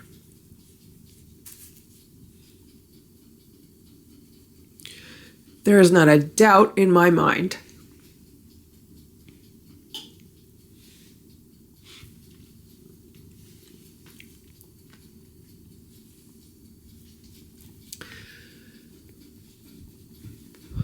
And what Stella would want is for all the other cats in the house to be as happy as she was. So I don't want them moping around and being sad. And so far, thankfully, no one has been doing that. Here's Sammy. So I have to make sure that I could keep my own spirits lifted so that none of the other cats become sad because I'm sad. I think Ziggy's trying to cheer me up right now. Right, Ziggy? Right, pretty Ziggy? I'm sorry for the lighting. The lighting's really weird. It's coming in through the window right now. Okay, Ziggy, I need to eat something. I'm going to eat a piece of toast. Okay, Ziggy? I'm going to eat some toast, okay? It's 12:35. I just ate 2 pieces of avocado toast. And I'm so pissed off. I feel like I'm a woman on a mission right now. I just sat down and read the history that they wrote on the vet report at the emergency room. And there are so many things wrong with it. And they left out one of the key, most critical issues was that Stella had been losing weight. Nowhere does it say that she had been losing weight. And I pointed that out so many times. Like, I remember I repeated myself so many times about that. It was like whoever was taking down those notes wasn't even listening to me and just like only half listening and picking out like a word here, a word there. And I don't know, like, I'm so mad right now. So I'm going to get myself together and head over there and see if I could get any information. I want to get the name of the intake vet or the vet tech, whoever wrote down the history. I want to find out who that was. And then I want to find out the name of the vet tech on the day that Stella had her big decline. I put some food out for Ox a few minutes ago, and he's been eating it. I then put more crunchies on that plate, and he was just eating more of it. That's why I got the camera. This video is probably going to be like an hour long, maybe even longer. I apologize about that, but I am really making this video for myself. I'm trying to record my process of getting through this because in case I need to review this in a future date, if I need to get myself through a similar situation in a future date, that's why I want to have this. I want to say, okay, well, that's how I got through this. That's what I did. That's what I ate. You know, that's how I was able to kind of process the grief and everything. So, you know, if the video is too long or if it's just a strange video, you know, that's why I'm making it, and that's why I'm documenting what I'm documenting. It's 2:52 p.m. I don't know where any of the cats are, but here's Boo. Hello, Boo. I just got back. I went to the vet emergency room, And I'm so proud of myself. I did so good. So the first thing I did was I have this camera. This is an Insta360. It's like a little camera. And I put this on. So I was wearing this on my coat. And I was not wearing it like up high. I was wearing it like on my hip. But I wanted to make sure that I was recording everything that was going on. So hopefully I got footage with this. And then I was super calm and super professional.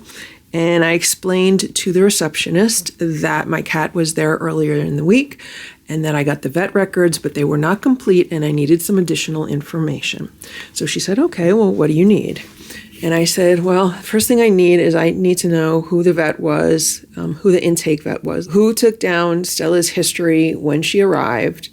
And she looked through her computer. So she gave me the name of the vet. And it did sound familiar. So I wrote it down. And then I said, okay. And then I need the name of the vet tech who was helping Stella on Wednesday during the day. And again, she had problems. You mean like 3 a.m.? I was like, no, during the afternoon, in the afternoon shift. So she gave me the name of that person. And then I said, and then the other thing I need is I left a bunch of cat food in the refrigerator for Stella. I don't know if it's still there or if you guys threw it out. Would I be able to get it? And she says, oh, I'll go get it for you. So then she came back. And then I said, would I be able to get a printout of all of the records, including the names, like what you just told me? So she's looking at her computer, and then she says, I can't give you a printout, but if you come around here, you could like take photos of the screen. And I was thinking to myself, okay, how unprofessional is this? So that's what I did. I went around, and then I took photos of the screen. So I have photos of all the screens, and it has like everything that was done to Stella and who did it. And then after that, I just had another question for her. She answered a phone call. She was, talking to somebody. And then I said, one more thing. Can you please let me know how much blood is drawn when you guys do a blood test? And she goes, like a full blood test? And I said, yeah. She goes, 3 milliliters. And I said, okay. And she goes, but, if we're just doing glucose, it's less than that. And I said, no, when they were doing Stella's blood and I held up my fingers and I was like, it was like that much blood they were taking each time. And she goes, oh, that would have been like 3 milliliters. And I said, yeah, well, that's a lot of blood. That definitely adds up. And I said, it's very concerning because when Stella was transferred out of here. Now, this is where I said too much because as I was finding out more information, I was getting upset. And when she told me 3 milliliters, I was really pissed off, like really pissed off. So I was like, well, Stella was here and she was transferred to the other animal hospital. And when she got there, they told me that she had no blood in her. And when I was here, I was watching them take all these 3 milliliter vials out of her. And I was thinking to myself, my God, she's not going to have any blood left. And at which point, I know I said too much, and the receptionist should have been very professional. And she should have just said something like, oh, I'm sorry to hear that, or something like that. Just something non-committal and professional, something like that. But instead, I forget what it was. She goes, I definitely trust all of the doctors here, and I trust the care that they give. And I was like, okay, thank you. And I said, what's your name? So then I got her name. And then I left, and then I went to the supermarket, and I bought juice. I bought more juice. I bought another half gallon of apple cider, and then I bought some fruit punch, and I have food here. I'm still not hungry, not hungry, no appetite. I am thirsty. I need to drink something. I'm just really happy that I was able to get the missing information that I needed. So now all I need to do is compile all the information in a professional manner, compile my testimony, put a report together, put another report together of the discrepancies that I noticed in the medical records, provide any photos or videos as evidence that I can, and then basically I am going to submit it for a review to see if it would be a strong enough case to actually proceed. It might not be. Maybe people are going to say, well, they followed all of the protocols and there's no problem. I don't know. I have to just do things that need to be done and take it one step at a time and see if a case can be brought against this organization or the vets to compensate for, the money that I paid, the emotional distress, and, anything else that is involved. Stella's not just a house cat. She's not just a pet. She is a feline influencer, if you will. Thousands of people watch her on a daily basis. 44 million people have watched Stella's videos since the channel began. So that's a lot of people. And this is a loss that doesn't just affect me, but it affects many other people. So this is not just a typical house cat we're dealing with. We are dealing with something much larger and greater than that. Right, Boo? Right, Boo? Boo says he doesn't like talking about it or thinking about it. Okay, Boo. All right. I'm documenting it for myself, Boo, okay? It is 3:03 p.m. and I'm vacuuming. And I'm vacuuming the floor in the kitchen.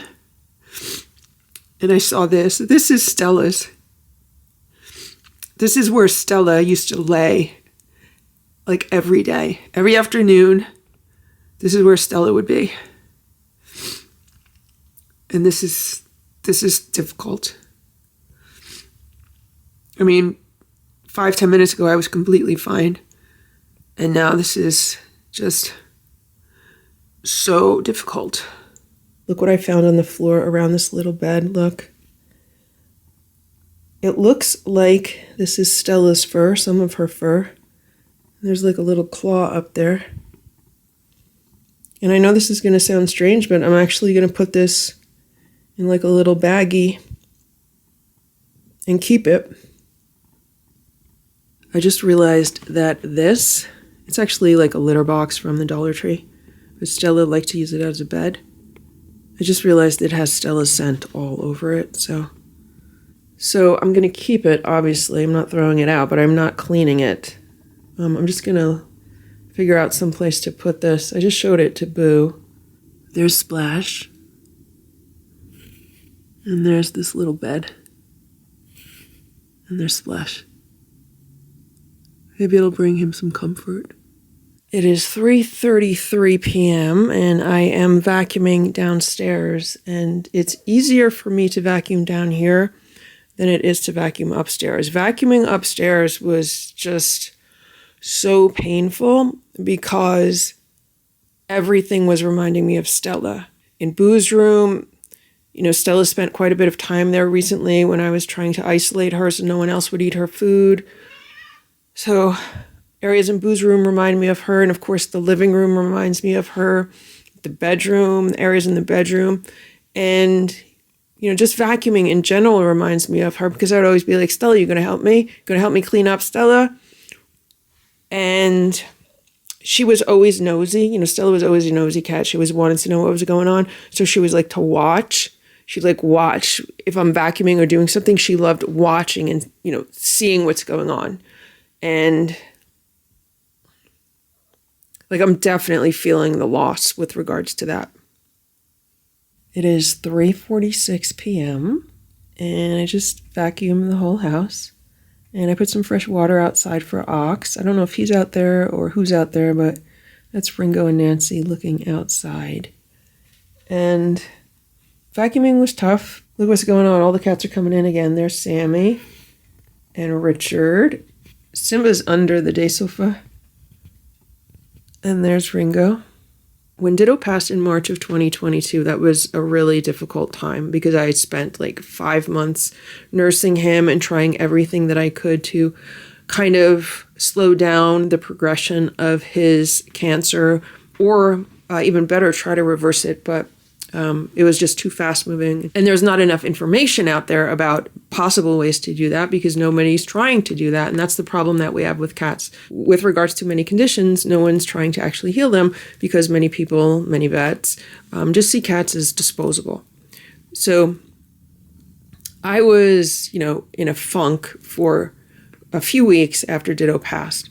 And then what happened was in the beginning of April, so like probably like 2 to 3 weeks after Ditto passed, I was just immediately thrust into a work project, like a completely unexpected work project, but it was like an awesome work project. Like it was so much fun and it was so exciting, and it was like something, it was the kind of project where it was like, okay, drop everything and all hands on deck and everyone has to be involved, and it was just like a lot of activity.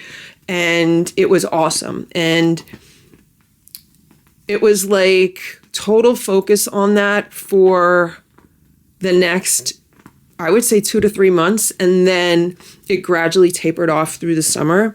But for like April, May, June, it was just like a lot of activity, like a lot of focused activity. And that is what really got me out of dealing with the grief from losing Ditto. I still missed him, and I was very sad that he was no longer here. But, you know, you do have to go on with your life. You can't just wallow in grief. And I feel like the circumstances surrounding Stella's passing, just with regards to getting all the vet reports and compiling information and a testimony and evidence, is kind of like a similar thing for me, because it's a project that I can focus on, so that it gives me, you know, something to do and a reason to get out of bed, and a reason to do more than just laying on the couch and thinking about, you know, the past few days, the past week, and just dwelling on, you know, lots of horrible things. So I just wanted to mention that if anyone is dealing with a loss or grief, make sure you're keeping busy. And even if you don't feel like doing anything, make yourself do something every day. Even if it's just like writing out everything you're thinking about, even if it's just writing out memories, something as simple as that can really help process emotions. And then, of course, getting involved in some kind of project can then, you know, give you more motivation to kind of get back to a daily routine. Of course, having other pets can also force you back into a daily routine. I know these guys don't want me sitting around being depressed. And I also know Stella would not want me sitting around and being depressed, because Stella was a tough girl, right, Nancy? Stella was a survivor, and, you know, she wouldn't want to be laying around depressed and sad all the time. Stella would be like, well, I have to just pick myself up and get on with things. That's what Stella would do. When Stella was a, you know, young mother outside with her 2 little babies, she was just doing what she needed to do to survive. She's like, you know, I can't think about anything. I just have to get through every day. She was very resourceful, and she was not going to let anything stop her from raising her 2 little kittens. So if you're dealing with grief, give yourself some kind of purpose. Even if it's just cleaning the house. You know, if you don't feel like going anywhere, give yourself a purpose. Say, okay, I'm going to clean out this closet that I haven't cleaned out in like 5 years. Or I am going to empty all of the kitchen cupboards and reorganize everything. Something as simple as that, because it'll give you a project, it'll give you something to think about, and you don't want to just keep dwelling on the same thing over and over and over again and just sitting in sadness and depression.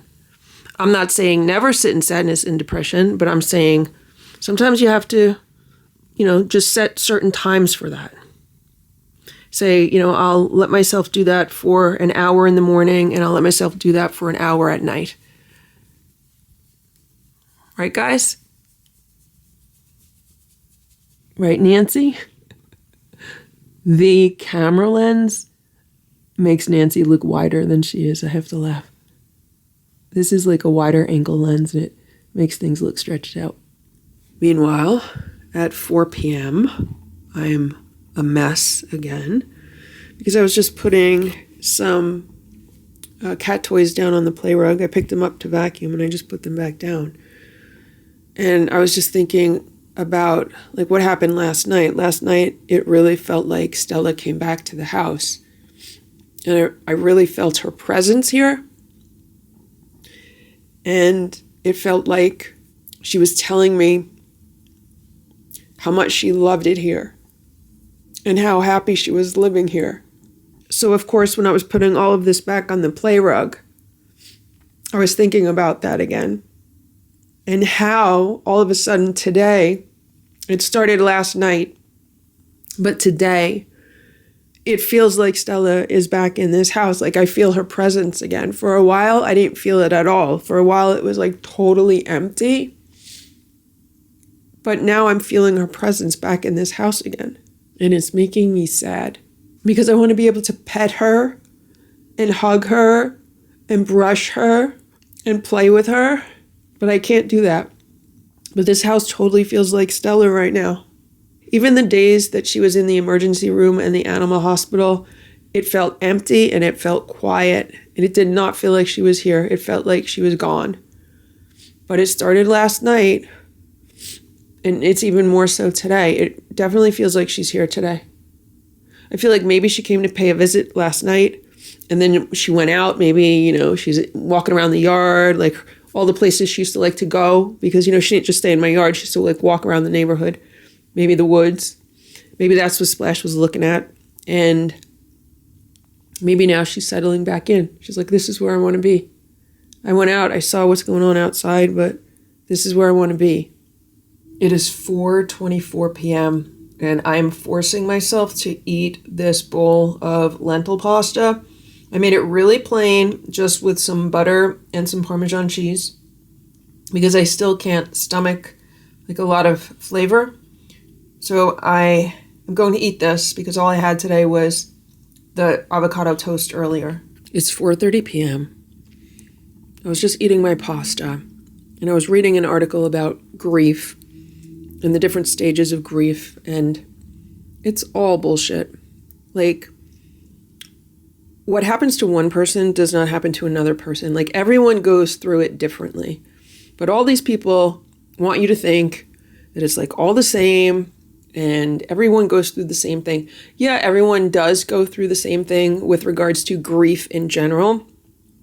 But the way people process it and get through it is unique to each individual. I don't care what anybody says. There is no cookie cutter template for it. Everyone has had different experiences and different situations, and it's different for everyone. And then I got to thinking how when I met Stella back in 2016, she completely changed my life. I was a totally different person after I got to know her. Not when I first met her, but after I got to know her and after I got involved with her. After we formed a relationship, after Stella and I became friends, she completely changed my life. And now that I've said goodbye to her, she's completely changed my life again. I am a completely different person than I was a week ago. Completely different in so many ways. I can't even tell you how many ways I'm completely different. Like, I feel like blinders have been taken off with regards to so many things. I feel like I could see more clearly with regards to so many things. I feel like I was kind of in a fog for the past few weeks. But now, all of a sudden, everything is like sharp and clear again. And I'm understanding things that I never even thought about before. And I've just been thrust in like a completely different direction with regards to so many different things relating to the cats. And so many different things relating to vets and experiences with vets. Like, it's mind-blowing if I think about it, but I have to be grateful to Stella for that. What the past few days has done to me is like completely changed my course. Completely changed my thinking about so many things. Opened my mind to so many different possibilities. So I have to thank Stella for that. It is 5 p.m. Here's Nancy. Here's Richard. What are you doing, Richard? Ringo's on top of the cat tower. I just got back. I had to run to the post office. And, like, I feel like all I want to do tomorrow is lay on the couch and then work on Stella information, getting to the bottom of all these medical reports, writing a report about the discrepancies and the issues, and just trying to get this package of material ready so I can submit it for review and see if there's any kind of case here or not.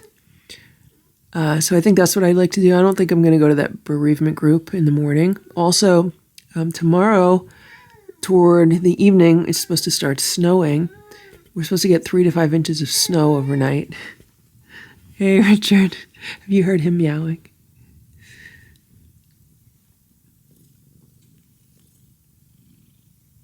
Richard's a mama's boy, like Splash is a mama's boy.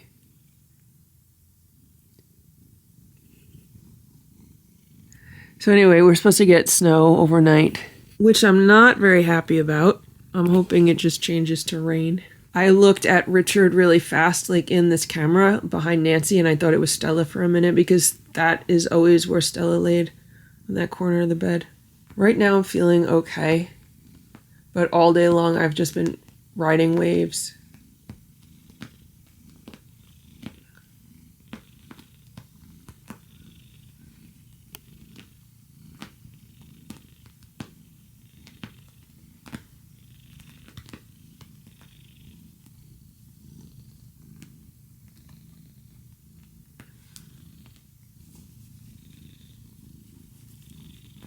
These are two little love bugs. Two little love bugs.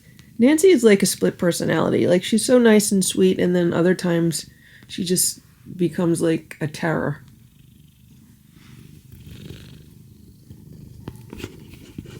How you doing, Nancy? How you doing, Nancy? I'm editing a vlog for today. This is episode 73. I've been working on it a little bit throughout the day. I'm only at 7 minutes, and it's probably going to be around 20 minutes. But I'm looking at this footage. It's from January 12th. And it feels like a different world. That's how it feels. It feels like a completely different world. It was like my previous life. Now I'm living in a completely different world. It's 5:30 p.m. now, and I'm still editing this video. I'm at about almost 15 minutes, and it is so nice to see Stella again. Like, I thought it was gonna really hurt me to see her in this footage, but it's just so nice to see her again. And I'm so happy that I have as many videos of her as I do. I just wish I had more. It is 7:05. All the cats are sleeping. The whole house is quiet. And it still feels like Stella is here. I don't have that empty feeling. But I am very sad right now. Like, my heart is breaking again because I was going through some of the information that I got from the emergency room that I went to today. I got the name of the vet who was the intake vet for Stella, who wrote down her history and got it wrong. And she's only been a vet for 3 months. I saw one of her social media posts where she was so excited to be a new vet. The photos that she posted were disgusting.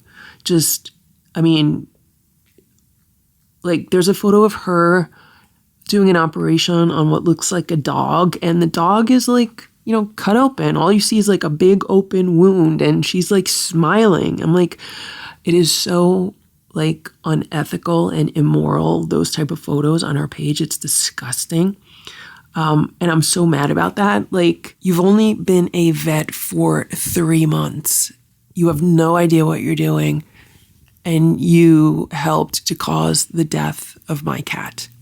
I looked up one of the other vets that was taking care of Stella during the course of the 3 days. And that vet has been a vet since 2022. So only a little bit more than 2 years, not even 3 years.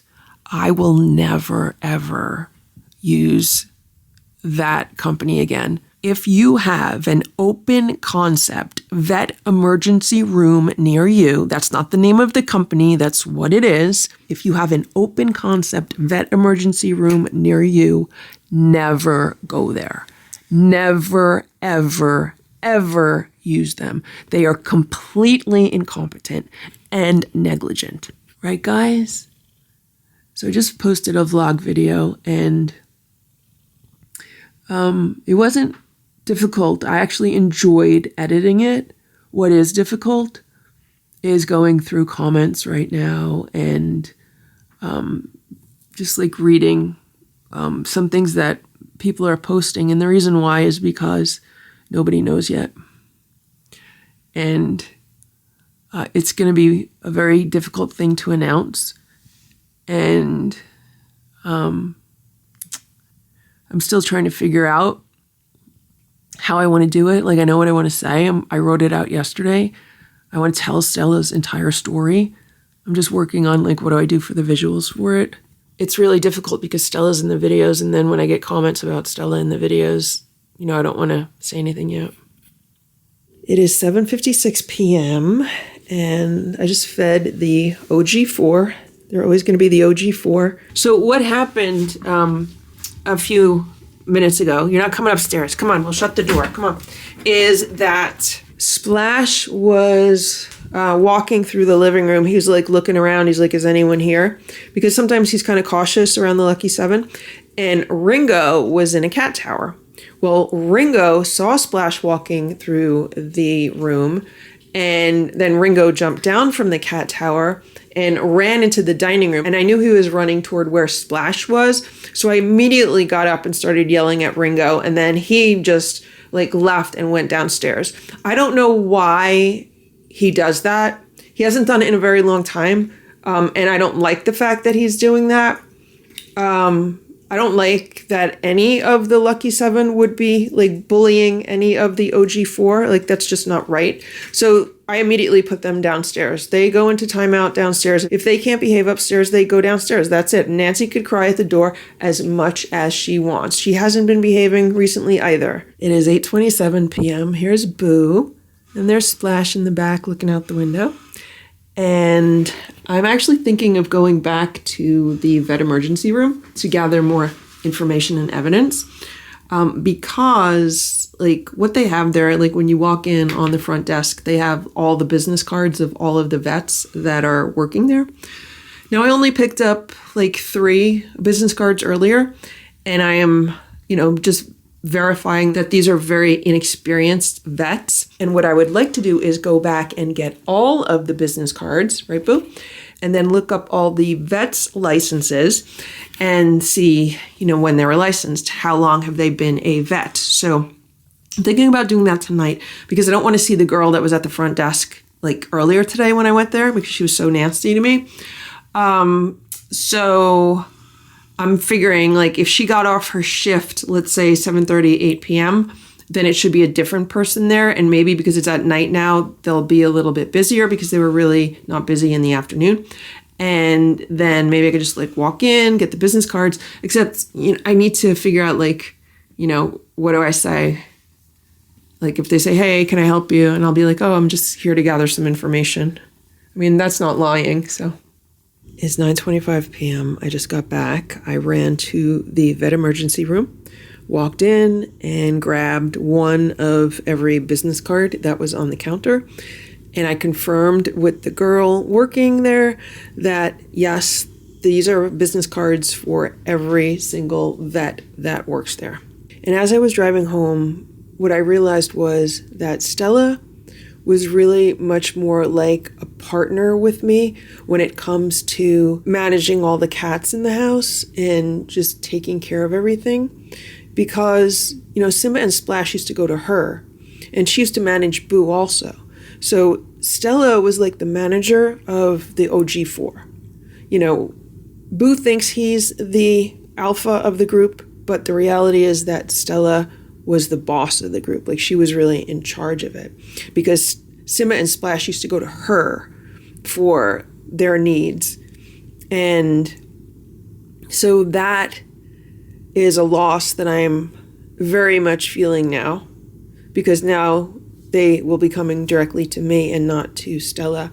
And I don't have Stella to help manage the OG4 group, if that makes any sense. But she was definitely like their little manager. And then when I was putting my car in the garage, I realized that all I want to do is wake up and find out that this is a bad dream. Like, all I want to do is wake up and find out this is a bad dream. Stella did not pass away. None of this ever happened. And she's still here. All I want to do is wake up from this bad dream.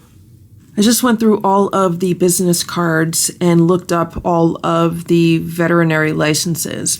And here's what we have. So they have 12 vets working at this emergency room. 3 of the vets have less than 1 year of experience because they got their veterinary license less than a year ago. That's 25% of the vets. 2 of the vets have less than 2 years of experience. So if you add up the 2 and the 3, we have 5 out of 12. That's 42%. 42% of the vets there have 2 years or less of experience. 3 of the vets had less than 3 years of experience. So now we have 67% of the vets at this vet emergency room have 3 years of experience or less. 1 of the vets had less than 4 years of experience, and 1 of the vets had less than 5 years of experience. So that means 10 out of the 12 vets had 5 years or less of experience, 83% of them. If I knew this, I would never have taken Stella there at all. Like, this is scary. This is so scary. These people have no experience. This is why they have no clue what they are doing. 1 vet had 9 years of experience and 1 vet had 17 years of experience. And it is the vet that had 17 years of experience that talked to me on the second night that Stella was in the emergency room. This is the vet that told me Stella was stable, her levels were good, she was on the feeding tube, everything's moving in the right direction. She's the one with 17 years of experience. All the other ones were completely useless. This is not how an emergency room should be run at all.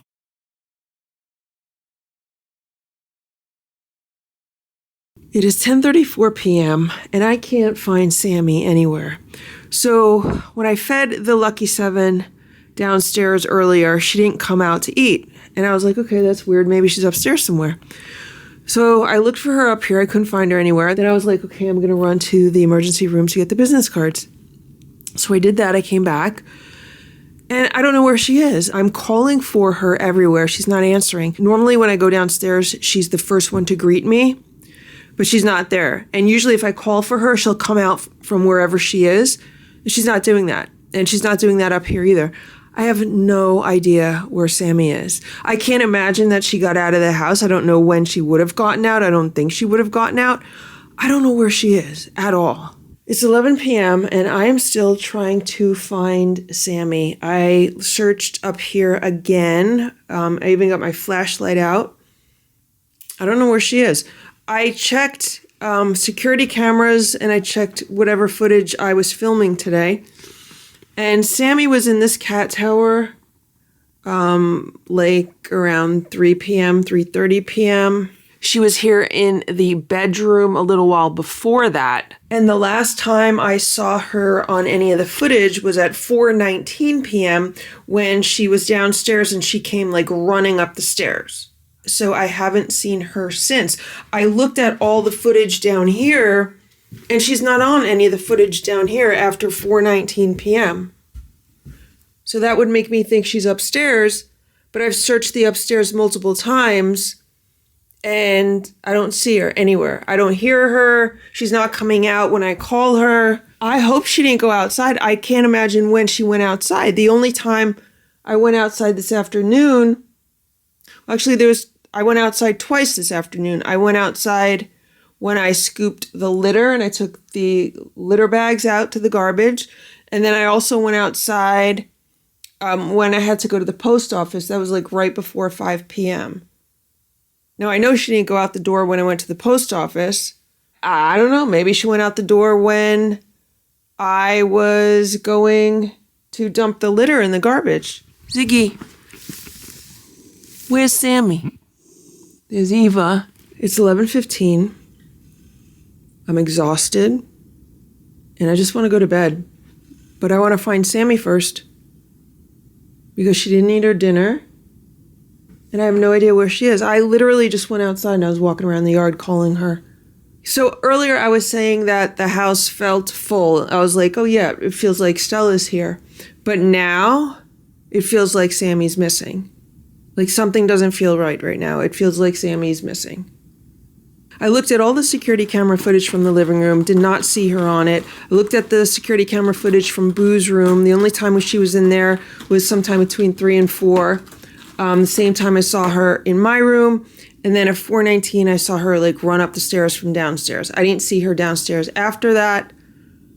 I don't know what's going on. It's a mystery. I went downstairs and I threw Sammy's spider around and she didn't come running out to get it. So I'm pretty much positive she's not downstairs because she didn't come out to eat. She's not greeting me when I go down there, and I'm throwing her spider around and she's not coming to get it. She doesn't seem to be up here anywhere either, because I just walked around the house with one of the spider toys on the string, and I was like in every room with it. I was putting it everywhere because I know that if she saw that, she'd come out to get it, and she didn't come out to get it. So I don't know where Sammy is. I honestly don't even know if she's in the house somewhere. I don't know how she could have gotten out, because I always make sure that the doors are shut behind me. Like if I'm going out to take garbage out, I always make sure the door's shut behind me. It's 11:52 p.m. I just gave Splash, Simba, and Boo crunchies. And I can't find Sammy. I took a flashlight and I walked all around the yard calling for her. And I can't find her outside. It's freezing out. It's 30 degrees. And I went downstairs again. And like the lucky 7 are just, they're like, what's going on? They're looking at me like, what's going on? It's just not normal when I go out down there, because every time I go down there, Sammy would be the first one to greet me. And she, you know, she's a chatterbox. She's always meowing. So that's not happening. I looked everywhere up here, and it's not like Sammy to hide. There's no reason for her to hide. Usually if she's up here while everyone else is downstairs, like the other members of the Lucky 7, then Sammy will make her way to the kitchen and she'll wait there until like I walk in the kitchen and open the door. Like she's not going to just hide and not say anything. Or she might be like looking out a window somewhere. And I don't see her looking out a window anywhere. I looked at the security camera footage again, and the last video I have of her is when she ran up those stairs. And I did hear like the back door shut, but that was me like going in and out with the garbage. So unless she flew out, but it's not like her to do that. So it's a complete mystery. I've been opening all the closets, but like if a cat gets stuck somewhere, like when a cat gets stuck in the laundry room, they usually meow because they want to come out. Like if she was stuck in a closet somewhere, I mean, I've looked in the armoire, I've looked in the kitchen cupboards, I've looked in the refrigerator. I'm like, where could she be? But she's like, there's no noise. She's not trying to get out. There's no clawing. That one time she was in my room with the door shut, like she scratched all the paint off the door. So like if she's stuck somewhere, like I would hear her trying to come out. I don't hear that. So I'm really concerned about this. But at this point, at midnight, there's nothing I could do right now.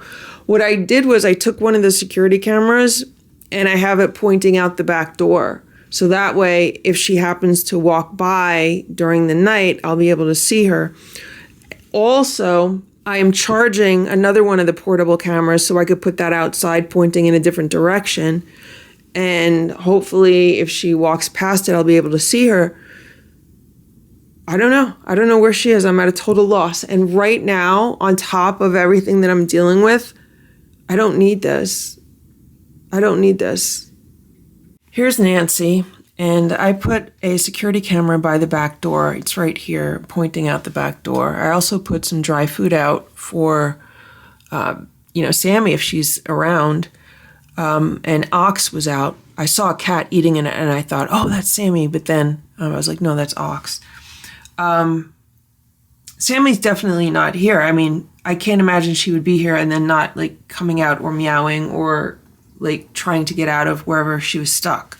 I can't imagine her being stuck anywhere because I looked everywhere I could possibly look. What I was gonna do is put another security camera outside. I'm charging it up right now, and keep this back door open like this. I'm thinking maybe I'll even figure out how to sleep somewhere around here. In the past, I don't know if it was when Boo was living outside or Ditto, or I remember that I think it was the, who are you looking at? You see somebody? It was one of the cats, they were like sick outside, so I think I took like Boo's old day bed and I stuck it near the back door, or I did something. I took something and I stuck it near the back door, and I was sleeping here so that I could like watch what was going on. But I figure if Sammy's outside and she comes to the door, then she'd probably be meowing because she wanted to come in. But I went outside and I was calling for her and she didn't respond. So if she's outside, I don't know if she's in the yard or not. There's Ox. I put the other security camera on the other side of like the patio furniture, so it's like pointing toward the back of the yard. So in case maybe she's out there or crossing over there or something. So I don't know. I don't know what's going on. I put out some dry food for him. I don't know if he wants some wet food. Maybe I'll put out some wet food in the bowl, like some really stinky wet food. That way maybe if Sammy smells it, she'll come over. I don't know if she ate dinner. She didn't eat dinner inside here. So I'm trying to get ready for bed, and I feel like I'm now officially numb. Like, I don't even know what's going on anymore. I'm beyond exhausted. I have no idea where Sammy is. I'm so upset over Stella. I'm trying to function and get through the day, and now I need to get some sleep. And I don't know where I'm going to sleep. Part of me wants to just take the cushion off of the, the day bed downstairs and put it on the floor and sleep here, so that way if Sammy was meowing at the back door, I could hear her and, open it up. But it's really chilly here because with this back door open and it only being 30 degrees out, there's a lot of cold air coming in. I'm going to be camping out in the kitchen tonight. I found like 3 yoga mats that I've just piled on top of each other to try to get a soft cushion underneath me. I got out my sleeping bag and I have a pillow. And my nerves are shot. Like, they're just completely shot. I don't know where Sammy is at all. I hope she's in the house. I hope she's going to come out on her own. I checked anywhere that she could be trapped inside of, and there's nothing. I don't see her anywhere. I don't know. I just don't know. It's almost 2:30 a.m., so I was trying to sleep in the kitchen. Could not fall asleep, so I said I'm just going to pick myself up and go to bed. So I went to my bed, and I said, let me just check on the security camera feed to see if, maybe she showed up, and she did.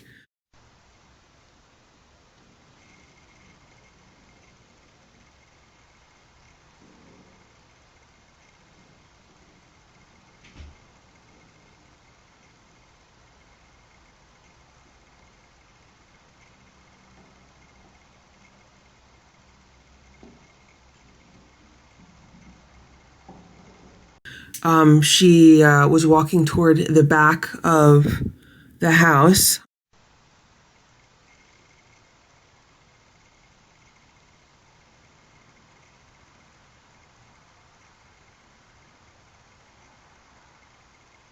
I just saw her really quickly and I just immediately ran out because I looked at the timestamp. It was like 5 minutes before I was checking it. So I ran outside right now with the flashlight calling her name.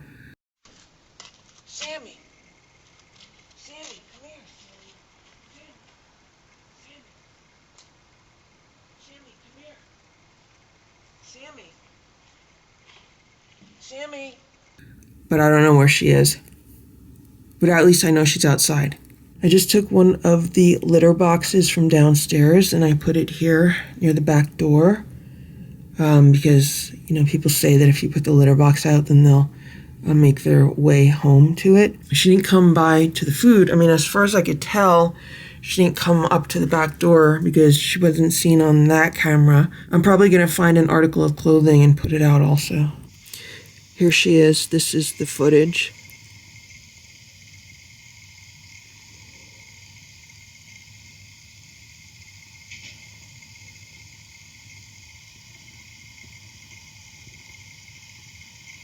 So, hold on.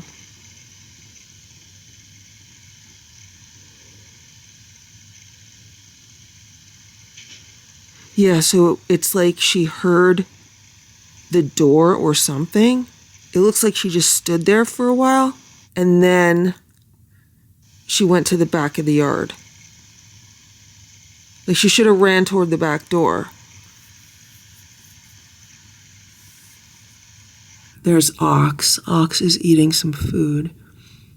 I put a pair of pants on a chair near the back door. I also put the litter box outside. So hopefully she'll, smell it and know that that's the back door. I also am leaving the back door open, so hopefully one of the cats will hang out near the back door and she'll see them. I don't know what she's doing, but she's scared and she's wandering around and it's freezing out. But at least I know she's around and I know she's outside. I'm very thankful to have the cameras outside. I'm glad I put that second camera outside because I would have no idea otherwise. I'd still be wondering. But I knew for a fact that she was not in the house. I knew she was not in the house. After I searched the house like 3 times, top to bottom, and it just felt like she was not in the house, I knew that was the situation. But the question is now, how are we going to get her back in the house? Hopefully I'll just be able to see her open the door and be like, Sammy, come on in. But I don't want to scare her away. It is 2:40 a.m. I'm sucking on a rescue remedy because my anxiety is back in full force. I'm shaking and shivering and freezing, and my ears are ringing so loudly. I need to get some sleep, and I have to, take care of myself. So that's what I'm going to try to do. And hopefully Sammy will continue to be okay. Hopefully she'll come inside in the morning. I've had cats in this house for the past 8 years, and never has one of them gotten out. And now, for the first time, one did. Like a day after Stella passes away, Sammy gets outside. How does that happen? These are the Rescue Remedy lozenges. I just took one, and I've been drinking a ton of water, and I've been drinking some apple cider because I just feel like I need liquids. Maybe I'm dehydrated. I have this frankincense essential oil.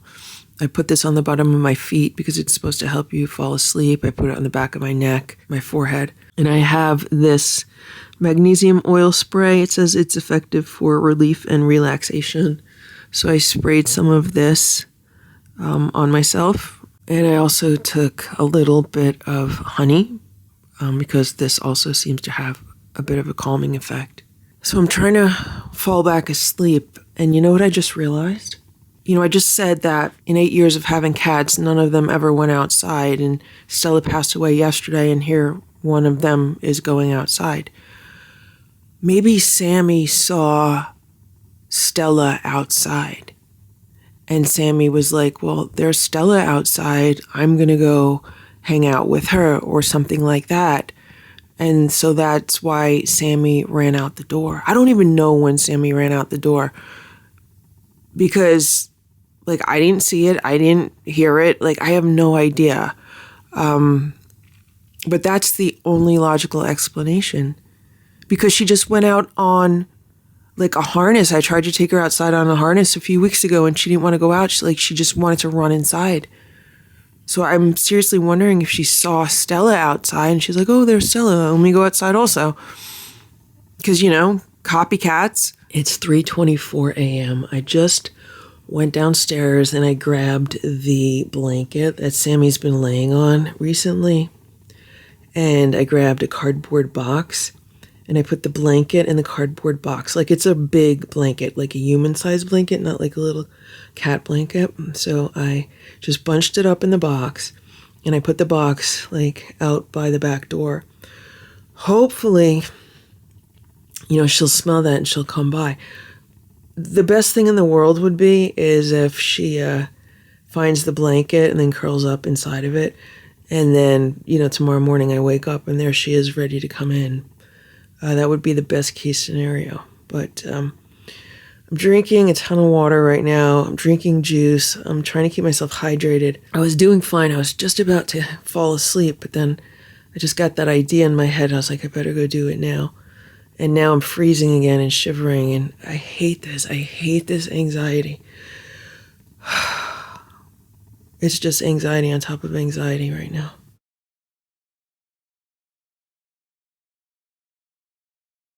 It's almost 7 a.m. Here's Boo. I didn't get any sleep until like after 4 a.m. and then I woke up at 6:30, so I probably got 2 hours of sleep. I'm running on adrenaline right now.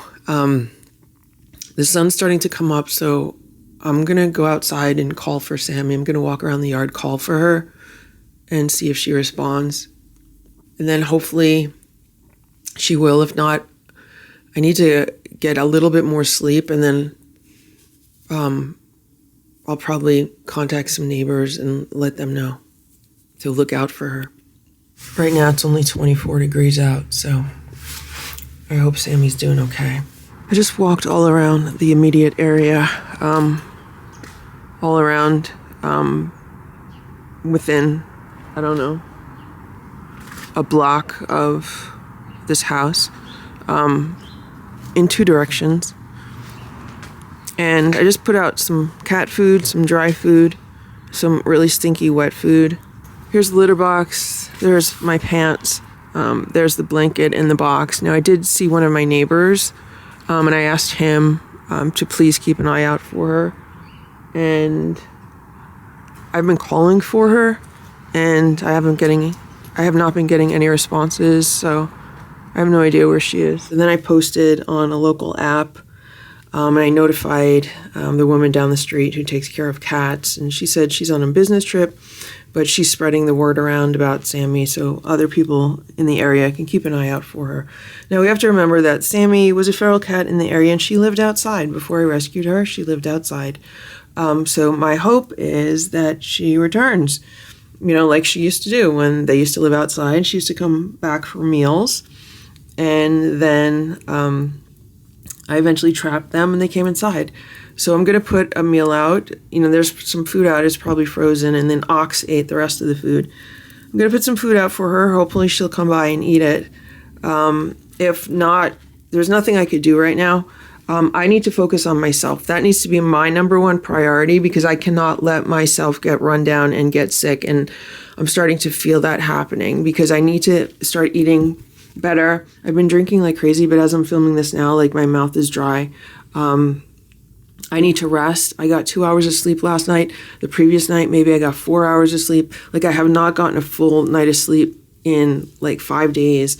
So I don't know how much more of this I'm going to keep filming. I might just stop until I feel like I myself am more stable. So that's where it stands. It is now 11 a.m. and here's Boo. And I've been trying to relax. I've been laying on the couch and I've been forcing myself to eat food just a little bit at a time. So like every half hour, I try to eat a small amount of food. I ate like half a banana, then I ate a hard-boiled egg. And then I realized that it felt like the hard-boiled egg was relaxing me, and it's because it has L-theanine in it. So then I ate another hard-boiled egg. I've been drinking like water and juice. Like even now, my mouth is dry. Like anxiety gives me dry mouth. And, obviously it's the lack of sleep and lack of eating properly that's starting to catch up with me. But it's also the fact that, I had moved from anxiety to grief. And, I was doing good dealing with the grief. I was really proud of myself and thinking, yeah, I'm doing great with the grief. But now I have anxiety on top of the grief. So that's what's going on now. I did alert the local animal control about Sammy. So, I said if anyone calls about, a cat like that, let me know. I also alerted the local animal shelter that's associated with animal control. There's a few more places that I could post about her, but I'm going to wait because, when she was living outside with the Lucky Seven, they used to come by for meals. They would come by for breakfast and they'd come by for dinner. And that's how I trained them. And then that's how I was able to trap them because I had them on the meal schedule. And so what I'm hoping is that she comes around looking for dinner. That gives me pretty much all day to really just focus on myself. I want to take a nap. I want to see if I could take a nap. I need some sleep more than anything. The cat doll had crunchies for breakfast. I defrosted some raw food for them, but I put it in the refrigerator. I'm like, I just cannot, prepare that for them today. Here's Richard. So I spoke to Grandma Farrell about Sammy, and, she can't believe it. She's like in shock, and, she's very upset over this, especially because, 2 days ago, Stella passes away, and then yesterday, Sammy runs out the door. Like, what is going on there? No, I did not tell Grandma Farrell that I thought maybe Sammy saw Stella outside and was like running out with her. But then, Sammy must have really taken off pretty fast because, it's not too far for me to walk to the garbage cans and then come back to the back door. Now, for the past several weeks, I actually moved one of the garbage cans to the patio, just steps away from the back door so that when we had snow and ice, I wouldn't have to, walk all the way to the driveway and around. So I kind of regret moving the garbage can back farther away. Maybe later I'll move one back to the patio. It's mind-boggling to me that I would not notice her getting out. I would not notice her running out the door, or once she's out, I would not notice her like darting across the patio or something. So anyway, so after I spoke to Grandma Farrell, I got off the phone with her, and then she called me back a few minutes later. Here's Nancy. All of the members of the Lucky Seven are like, they're not themselves today. They're like nervous. I don't know if they think I took Sammy away or like what? I don't know what they think, but they were nervous last night when I was looking for Sammy. They're like all scared. And I was like, that's not normal behavior for them. And that's one of the things that made me think immediately, okay, she's definitely not in the house, because they were not acting normal. Like I felt like if she was hiding somewhere in the house, they'd be acting normal, but they weren't acting normal. Like they were just acting weird. And then today they're like still acting weird. All the cats are off because I'm so off today. But anyway, so what Grandma Farrell said, like she called me back after I got off the phone with her, and she says to me, you know what? She goes, I think Stella did this. She says, I think Stella had some kind of hand in getting Sammy to leave the house, because then it would distract you and you wouldn't be thinking about what happened to Stella, because you would be distracted by what's going on with Sammy and where is Sammy. I thought that was weird that she said that, because it was kind of similar to what I said, that maybe Sammy saw Stella or ran out the door with Stella. But I don't think Stella would do that to me. I'd like to think she wouldn't do that to me, like pile more stress on top of the stress I already have. Richard and Nancy are watching birds outside. I put a whole bunch of birdseed out before. There's still some cat food out there. I don't know why Sammy has not showed up yet. Like, I would think she would just show up at the house. I don't understand why she didn't show up at the back door last night. That doesn't make any sense to me. It's just really strange. Another thing that I did this morning is I hung one of these spider toys here near the back door. And I was like, well, maybe they have a certain scent that she likes. I don't know. Here's Ziggy. What's making this even more stressful is the fact that we have a winter storm coming later today. We're supposed to get ice and snow overnight. It's supposed to be pretty bad. So I'm hoping Sammy arrives home before that. If she doesn't, there are 2 shelters in the yard. There's the shelter under the house, not the big custom one, but the Rubbermaid shelter under the house. There's also the shelter with the straw in it. So Ox has been hanging out around the shelter with the straw in it. So I don't know if Sammy would go in that because she might smell him. There's also always like the patio table with the cover on it. So we're just going to have to see. I mean, she did this. I had nothing to do with this. This one I have no guilt over because I did nothing different than I normally do. I always make sure the door's shut behind me. It's just so weird. I don't know why she would do this. That's the big one. It's like, I don't know why she would do this. She always runs away from the door. She never runs toward the door. And, you saw what happened when I tried to take her outside with the harness on. I have to make sure I'm holding onto the leash really good because I don't want her to make a run for it. She wants to go back in. You want to go back in? Here. You want to go in? You going in? The snow's already wet. You go back in?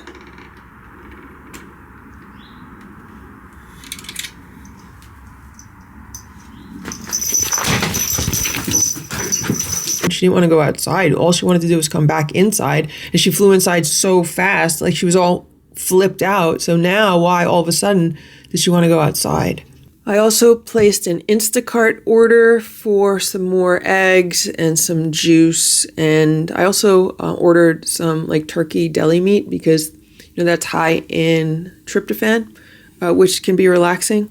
So I got that and more applesauce and just some things that I think would be easy to eat and digest.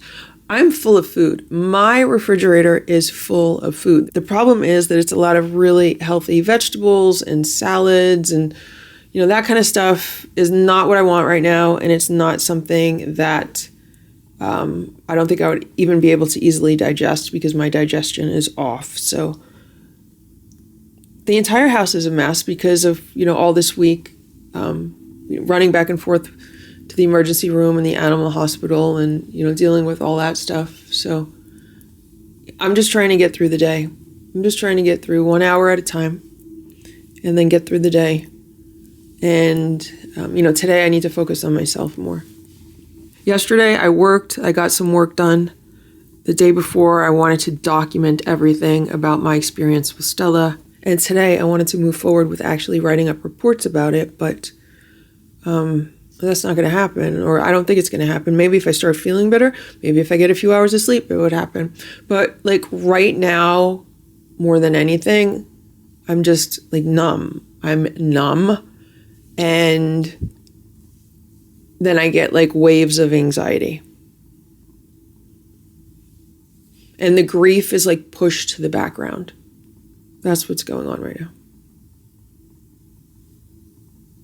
Because there's nothing I could do about Stella. Like what's done is done over there, except for, pursuing like potential legal action.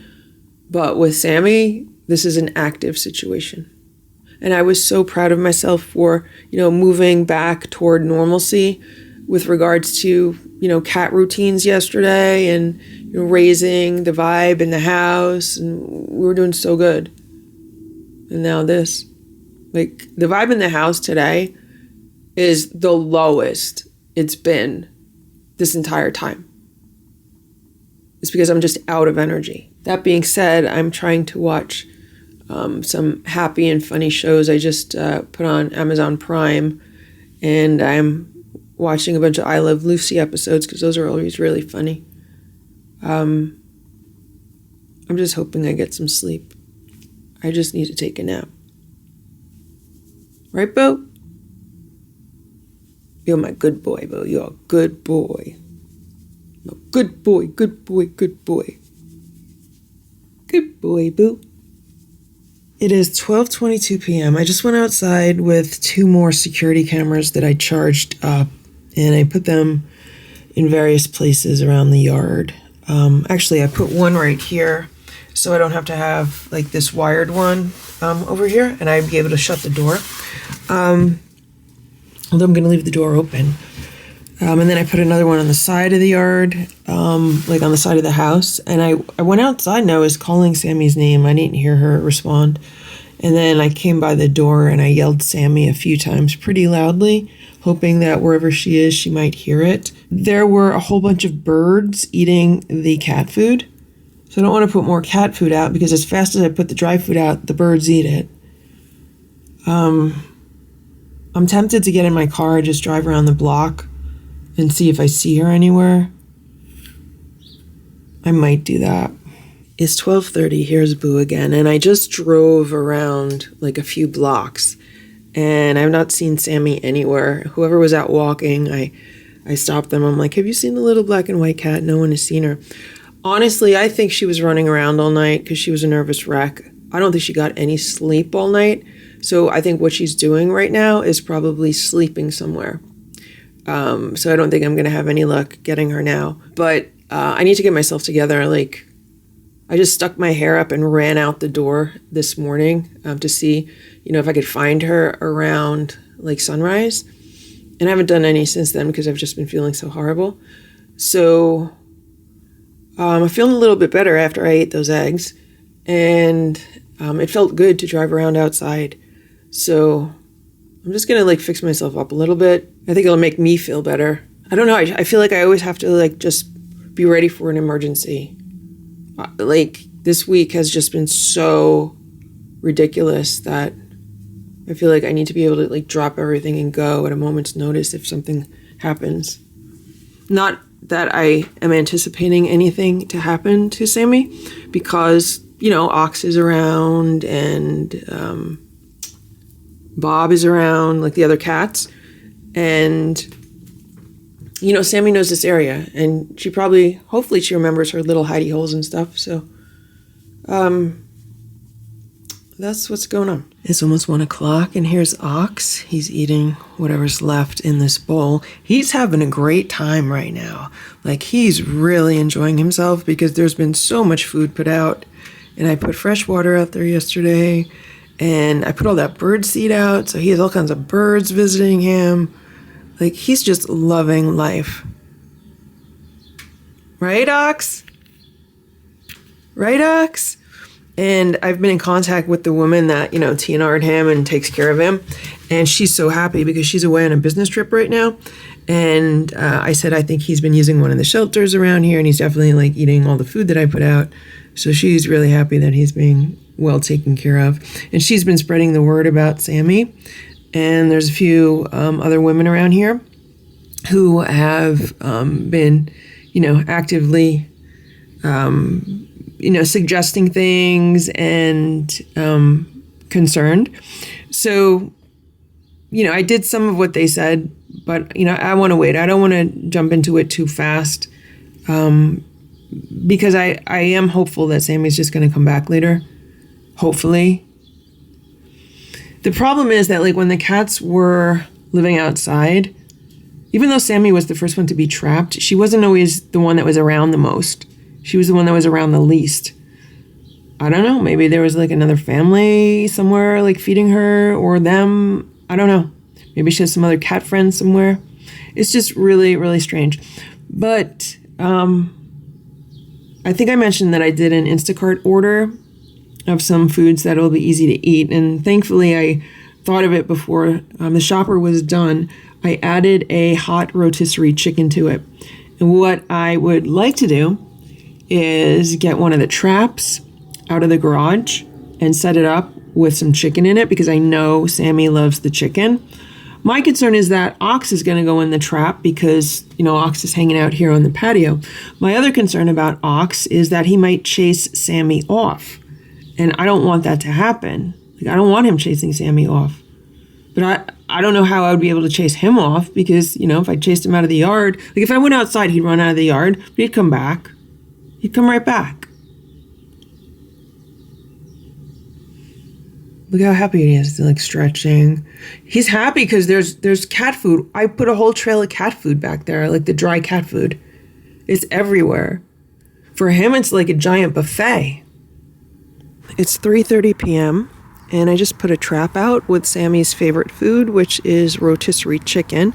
That is how I got her to be friends with me in the first place. I put a towel on top of it, so it's kind of like a tunnel. She loves her tunnels. I'm going to hope this attracts her. And what I'm doing now is I'm going to take a walk with her little spider toy, her little spider baby. I'm going to walk with it on a string. Maybe she'll see it, smell it, hear me. I don't know. But that's what I'm going to do. It is a little after 4 p.m. and here's Boo. And I just rode around the neighborhood a little bit. It is so cold out. I was trying to ride around with the car window open and then shouting out Sammy's name, like calling out to her. But it got too cold. I'm like, I can't make myself sick. So then I shut the window and I just drove around. And anytime I saw a person, I would ask them if they saw a cat. What I need to do is make like little business cards or flyers that I can hand out. So if I see someone and I'll say, have you seen this cat? Or if you do see it, can you please contact me? So that's what I'm going to do. And so far I've spoken to like 3 of my immediate neighbors and they're all on the lookout. So it was so funny because as I was coming home, my neighbor's gray and white cat was in my front yard chasing some geese. And I told the cat, I said, go tell Sammy to come home. So I come inside and then I look outside and I see my next door neighbor. She must have thought that was my cat because she's trying to shoo the cat up to my front door. So I open my front door. She's like, is this your cat? I'm like, no, my cat's black and white. She goes, oh, I'm so sorry. So at least everyone's looking for it, which is really nice. Really nice. Right, Boo? I put more chicken out in the trap because I forgot that I have to like put a trail of chicken into the trap. And I'm going to put some more cat food around the yard. And then I need to scoop the litter, get everything done inside. And I honestly have the feeling that Sammy's hiding somewhere. That's what I feel like, because that's what she would do. Like, if someone that she doesn't know comes into this house, she hides. And she hides in such a way that it's like impossible to find her. So I think she's hiding. And I think what's going to happen is once it starts to get dark, then she might start moving around. Like last night, she was moving around at 2 a.m.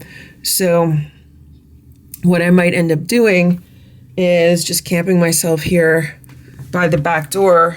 Maybe I'll just, I'm not going to sleep here, but maybe I'll just sit here, work on my computer, hang out, something like that. I don't know. I'm just talking out loud right now. I did not get any rest today. I did get rest, but I did not fall asleep. I did not get to take a nap. I tried at one point, and I thought I was going to be able to, but I'm just running on too much adrenaline. That's what the problem is. I ate a little bit more food, but not much. I definitely have to eat more.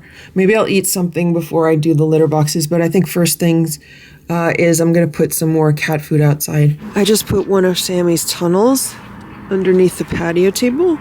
So hopefully if she's walking by in this direction, she might see it, smell it, and want to go into it, in which case then she'll end up underneath the patio table. There's cushions on the chairs, and if she wants to hang out there all night, she could do that. Hopefully, Ox will not run her off. That's my main concern. Here's the trap, and someone got some chicken out of it, and the end closed, but there was no cat in it, so maybe it was set really lightly. I don't know, but I hope Sammy comes by. It's almost 6 p.m. Here's Nancy and Richard. I just scooped all the litter boxes, and I'm trying to clean up the kitchen a little bit, but to be honest, this house is such a disaster because of the whole week. And I can't do it all at once, again, because I have no energy and I'm exhausted and I'm just drained. So I'm actually eating a little bit of baby food. This is butternut squash baby food with some honey in it because, I still am having a very hard time eating something and I need to get more calories in. And this is, something easy to eat. I need to give everyone water, change the water bowls out, and I want to give everyone their dinner. I was hoping I'd, see Sammy come by, but she hasn't come by. But I really can't hold a vigil by the back door. Like, I have to get rest. I can't be up all night waiting for her. I have cameras set up in the front yard, on the side of the house, in the backyard, by the back door. So I will be able to see if, she's walking around anywhere. I put her tunnel underneath the patio table. And I had to take in the litter box and like the big blanket in a box and her spider toy. And instead, and also my pants that I had out there. I just took a towel from downstairs and I put it on the chair out there. We're supposed to get like snow and freezing rain overnight. It's supposed to be really nasty. So that's why I did not want to leave everything out. I'm really hoping that she shows up. I mean, it just got dark out now. I have no idea where she is though. That's the problem. I hope she finds her way back home. That's what I really hope. I hope she finds her way back home because I don't know where she is. And I definitely need to, do some more notifications tomorrow and maybe make like a missing cat flyer that I could hand out to anyone that I see in the neighborhood. So that is a situation. Let's quickly talk about missing cats. So when I was first, training Stella, Simba, and Splash, Stella went missing for like 5 days. I had no idea where she was. It was the weirdest thing because like Splash would come by himself, even Splash and Simba by themselves. And I was like, where's Stella? I thought she was stuck in like a neighbor's garage or something. Like I had no idea where she was. And then like 5 days later, she shows up and she's like super hungry. I gave her a whole bunch of Shebas to eat. But that was the first time like one of the cats went missing. But then of course, Boo, he would just be gone for days at a time. Like there was, a long time that I did not see him. In the summer with the kittens, in the summer of 2016, like he spent a lot of time with Stella and the babies. But then as the fall came around, I saw him like less and less and less. But my goal was to take care of those kittens. And Stella was with the kittens and she was taking care of the kittens. So I was helping Stella with the kittens. And I was able to get them in the house by the end of the year, at the very end of the year. But I didn't see Boo. Like, I remember I saw him once, maybe in December or January, like once, and it was snowing out and I was filling up the automatic feeder outside and he meowed at me. That was like the only time I saw him. And then the next time I saw him was like in June or July. And, that was sporadic also. And I did not see Boo every day until he showed up at the back door, like all scraped up. Then I started seeing him every day. Now, when Hydrox had her issue where her hind legs were paralyzed, like that came completely out of the blue. No warning about that at all. And she was very scared. Like she was very worried about that. I tried getting her into some kind of carrier. I called animal control to try to get her. She completely disappeared and she did not show up until 3 days later. And when she did show up, she was in very, very bad shape. She went into the shelter outside that she used to love to be in. And, the next day I took her to the animal hospital and unfortunately she had to be put down because of the circumstances and her condition. But that was 3 days gone missing. Now with Ditto, he didn't always come by all the time. Toward the end of Hydrox's life, then he was coming by a lot because Hydrox always used to call for him. Hydrox would be outside meowing for Ditto, and then Ditto would show up from wherever he was. So Ditto came by more often then because Hydrox was like, Ditto, come on, it's dinner time. And then after Hydrox passed away, and then Ditto, spent more time away, but he would be here very, very often, practically daily. And at one point, he went missing. He went missing for 4 days. And then he showed up in the backyard, and that's when he had like a big wound on his neck and like another wound. And that's when I had to put him in a carrier and take him to the animal hospital. So 3 days for Hydrox, 4 days for Ditto, and 5 days for Stella. That's how long they were all missing. We still have to have hope for Sammy. I'm sure she's super stressed out because she's been living in a house for more than 2 years now. When Stella, Ditto, and Hydrox went missing, they were outside cats at the time. They weren't living in a house. So, it's a little bit different for them. She's been in a house, so her level of stress and anxiety is, I'm sure, a lot higher. And her nervousness around people is a lot more than theirs was also because, anytime anyone that she does not know comes to this house, even some of the people she does know come into this house, she hides, like seriously hides, like a life or death type hide. So, I feel like I did all I could do today. I have the cameras out. I will be checking them often through the night. And tomorrow I am going to make more progress and see, what else can be done to locate her. But again, the biggest issue is the storm that's coming. So hopefully, maybe it'll pass. Maybe we won't get it as bad. Maybe we'll just get a little bit of rain. So that's the situation. It is 8:16 p.m. and it is now snowing. First we were getting some icy rain and now we're getting snow. we can potentially get up to 6 inches of snow overnight. So this is obviously concerning for Sammy. I feel like she has herself like holed up somewhere, just like hiding somewhere, which is concerning because I don't know if she's eating. Like, I don't know where she is, if she's eating. I did leave food out, so there's like sardines here. There is dry food in this bowl. Maybe I'll move the chair on top of this bowl so it doesn't get snow in it. But yeah, I mean, it's definitely concerning. I hope she's smart enough to make her way home. I mean, she is, you know, I don't want to say she's the smartest cat in the house because I always believed Stella was the smartest cat in the house, but it was Stella and Sammy. Like, the two of them were the smartest cats in the house. So, I don't know. I am at a loss right now. Right now, I'm working on getting the cats fed and then just seeing how the rest of this night goes. Here's Sammy's spider baby, and I don't understand why she would want to leave her spider baby. Like, I don't get that. I also don't understand why she'd want to leave the house because I know she loves it here so much. Like, she loves it, and she loves her brothers and sisters. So, I don't know what's going on. I did walk around the neighborhood with this, like, on the string. This is on the string. I literally walked around the neighborhood, like, jiggling the spider all around and calling Sammy's name. And I think she's, like, really scared and, like, hidden somewhere. And now with the snow, I think she's really going to be hidden somewhere. So this is concerning. Here's Simba. And I'm making some toast and a few other things for dinner. I already ate some steamed shrimp and some peas with butter. So I'm definitely eating better today. And I really think it is because of a video that I watched on YouTube. And I was looking for like information on how to release anxiety from the body because I'm just tired of feeling it. And where I feel it the most is in my stomach area, which is why I can't eat. Like, my hunger just shuts down. I'm not hungry at all. The other thing that happens to me is that my taste buds have completely changed. Everything tastes like bitter and metallic, and my mouth is like super, super dry. So I forget what I was eating before, but like I was trying to chew it and it was just like a mouthful of sawdust. It was horrible.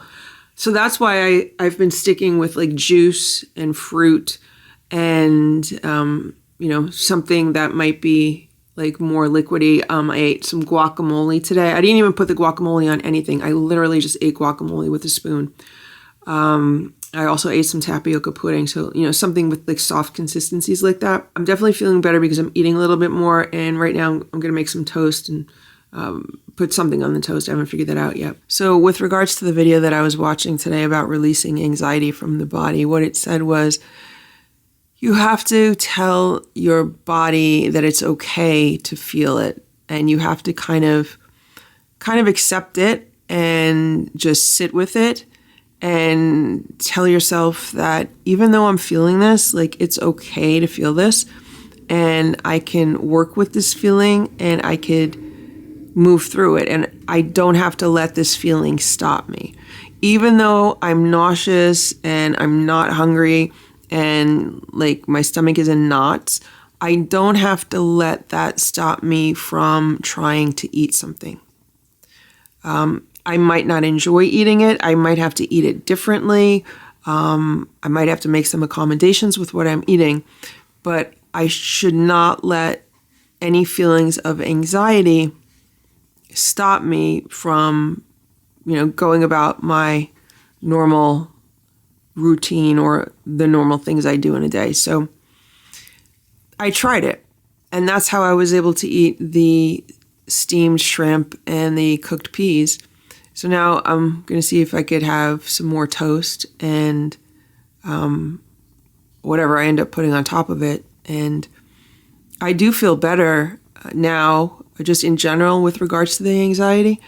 But I know it's going to come back. And I got hit with a lot of grief this afternoon when I was sitting on the couch and I was typing up information with regards to Stella's treatment at the vet emergency room.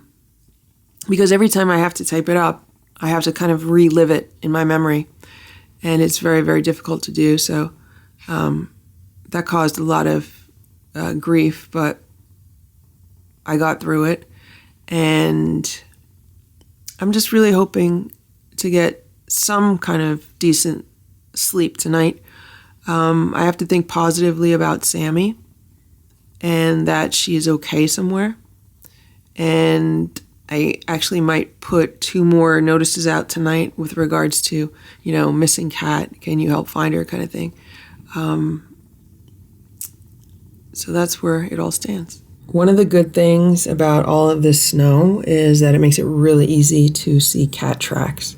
It is 10:30 p.m. We've already gotten at least 5 inches of snow. I hope it stops soon. I am concerned about Sammy. I hope she does not get snowed in somewhere. Like, that is a concern because she is a small cat. So I got out the shovel and I shoveled off the back steps and most of the patio. And then I shoveled a walkway all the way to the back fence, a walkway around the side of the yard, and a walkway over here, all the way down the driveway. I did the front steps, the front walkway. I didn't do the sidewalks or anything. I just figure, if Sammy's around, she's a small cat, instead of having her try to navigate through, 6-7 inches of snow, I don't know how much we're going to get. At least she'll have some clear paths to walk through. I did not see any cat tracks around in the snow. I was calling her while I was shoveling, and that's one of the reasons why I went out there. It's pretty quiet out there right now, so I was like, Sammy, Sammy, no response. Which is worrisome because I wish she was within hearing distance of me, that maybe she would hear me and then come. I don't know, it's really strange.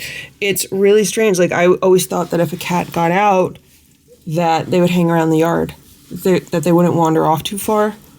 So the fact that she seems to be pretty far away, it's not what I expected. It is 12:15 a.m. It's a little bit after midnight, and I just found Simba. I'm getting ready for bed, and I found Boo, and I found Splash, and now I found Simba. He's laying on this sleeping bag. This is the one that I was using for a little bit last night. So it seems that it stopped snowing, hopefully. Ox has been eating food on the patio. A possum came by and ate some of the rotisserie chicken that I had out for Sammy. There's still some dry food out there. I think there's still a little bit of wet food out there also. Hopefully we're not going to get more snow overnight. Hopefully this is it as far as accumulation goes. Overall, I'm feeling much better this evening. I mean, so much better than I did yesterday evening. It definitely helps that I ate more food. And hopefully I'll be able to get more than 2 hours of sleep tonight. I would love to get at least 6 hours of sleep. That would be amazing. That would be the first time all week if I could do that. Simba looks very comfortable here, doesn't he? For the past few hours, I have not been feeling much anxiety, on a scale from 1 to 10. I'm probably at a 2 or 3. I think the reason why is because of all this snow. I just feel like there's not a whole lot going on outside. Everyone's just at home. There aren't any cars on the road. No one's out. It's super quiet. When I went outside and I was shoveling a little bit, it was super quiet. So I honestly think Sammy's hiding somewhere, and I think she's hopefully safer just hiding somewhere. And even though it is cold and snowy, Ox is out there, and he's wandering around having a good time. Bob, the other local feral cat, is out and about, so I don't think Sammy is going to have an issue as far as staying warm if she curls herself up in some tight space somewhere. So I'm very hopeful that she will show up tomorrow. But we made progress today. A lot more people know that she's missing and are looking for her. So that's really nice. It's nice to know that there are neighbors around here and down the block and in the local area that are helping to look for her and actively looking for her. I don't think I mentioned this, but an hour after it got dark, I think it might have been around 8 o'clock because I was putting dinner together for the cats, And I got text messages from one of the women that live on the other end of the street. And she said she was out taking a walk with the flashlight and she was going in everyone's yards looking for Sammy. And I thought that was really nice. She goes, I'll let you know if I see her or not, but otherwise I'll talk to you when I get home because it was so cold. Like, it's really cold. But anyway, here's Simba. And he looks so comfortable.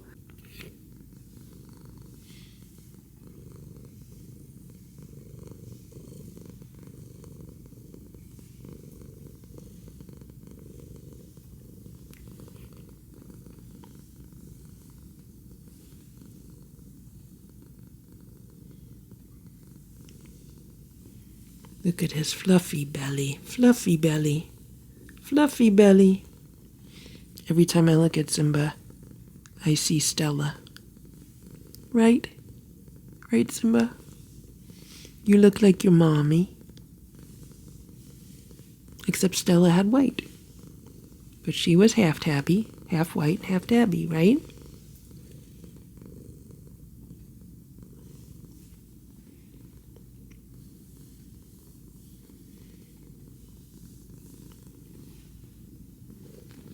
Okay, all right, I'll leave you alone. You go to bed.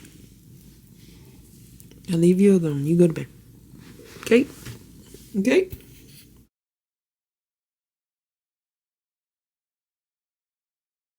It is 9 a.m.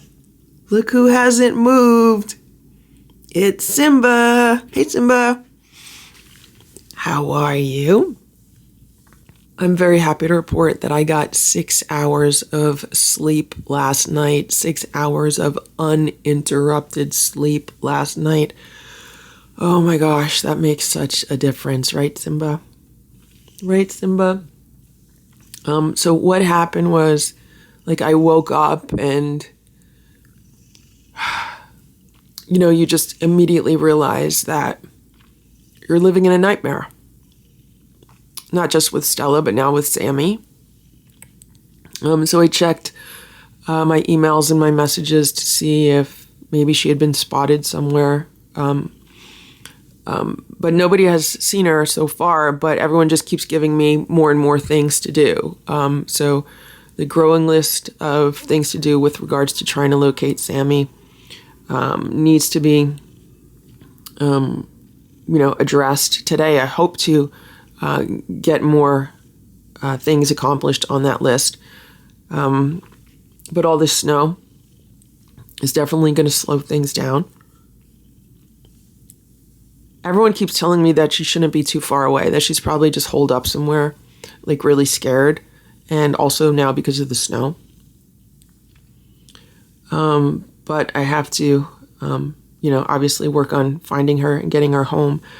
The house is extremely quiet without her. She was the chatterbox. She was always talking. Sammy is just like a little ball of joy and happiness and meowing.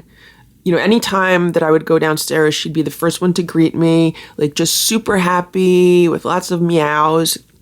And now, like all the other members of the Lucky Seven, they like don't even know what to do with themselves because, even though we say Nancy's like the alpha of the group, like Sammy was their leader. Sammy was really in charge. Like if you look back to the videos when, Sammy was the first one trapped and then, all the other cats came into the room, like she'd bop them on the head. Like she was like the leader and she let them know that.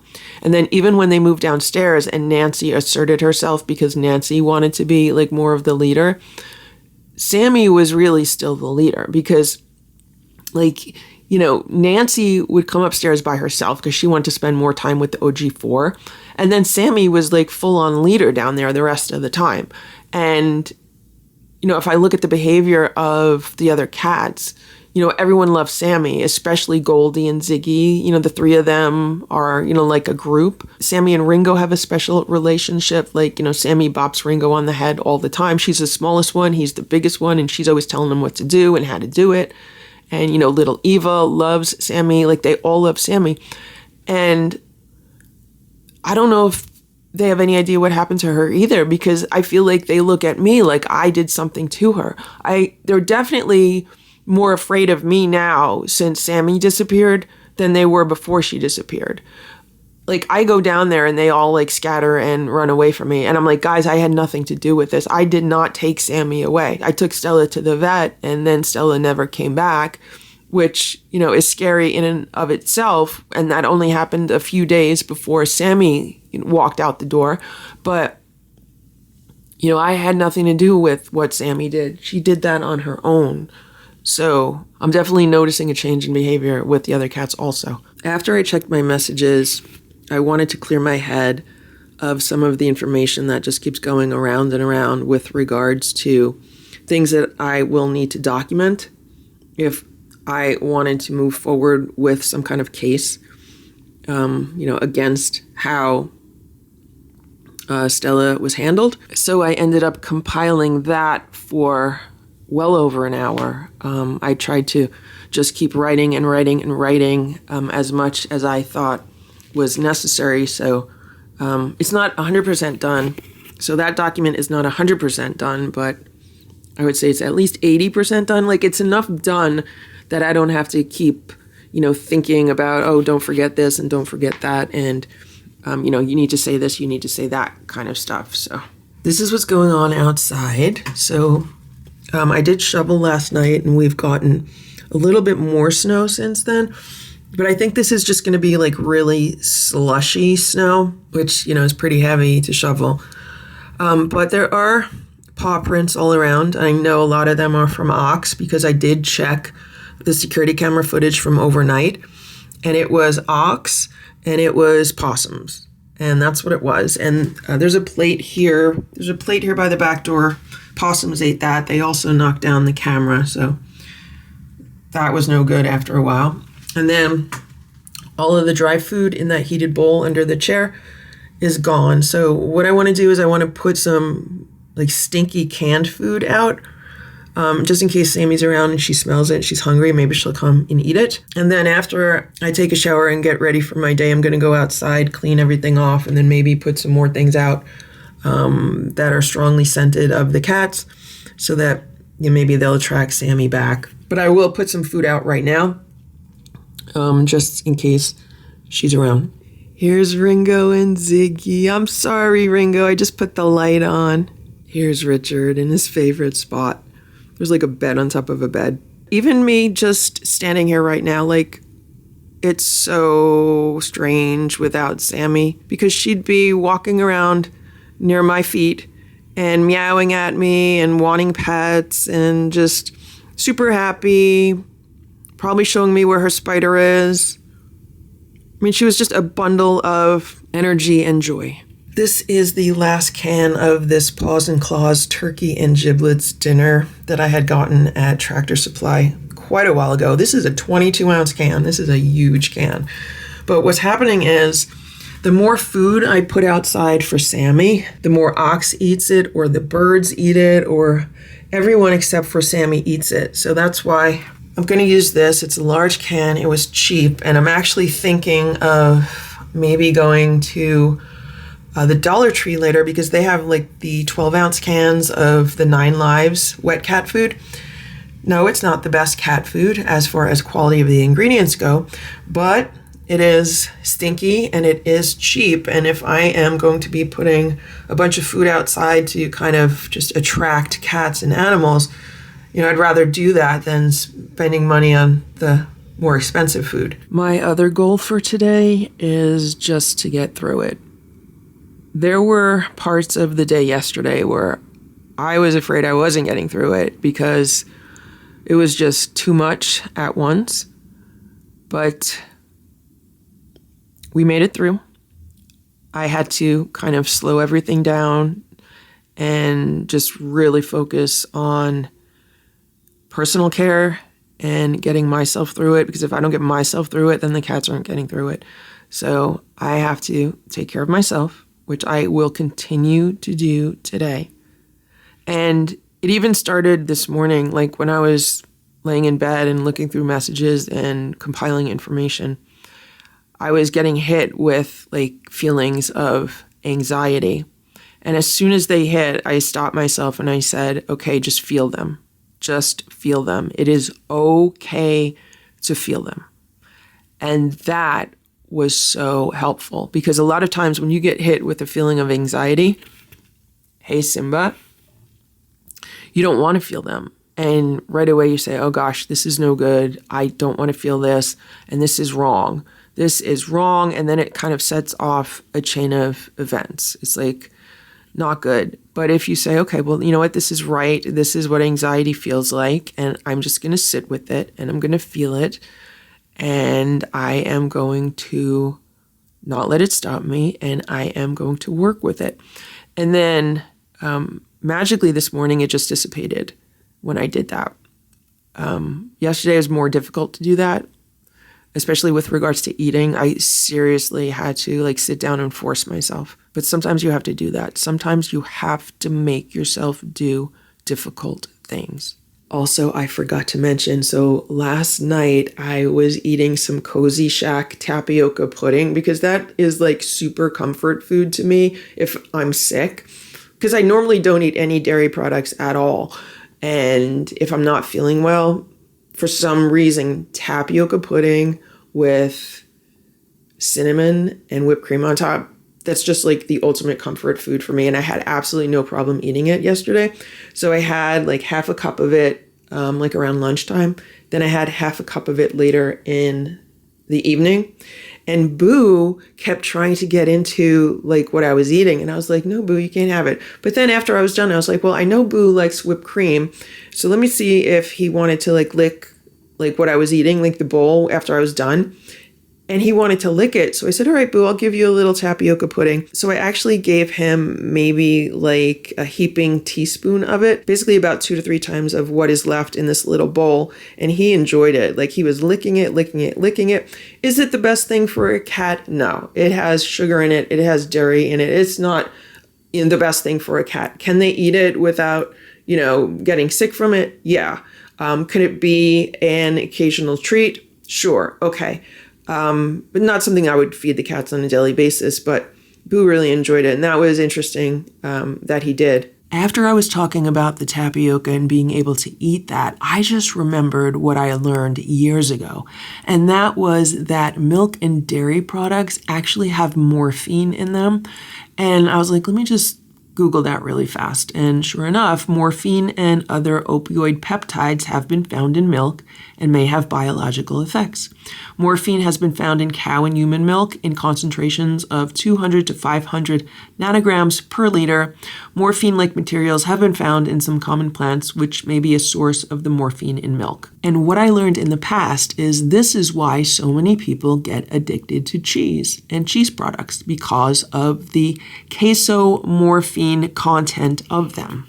And if we look at the possible effects, it says milk-derived opioid peptoids may have potential effects on brain functions, calming, and sleep in infants.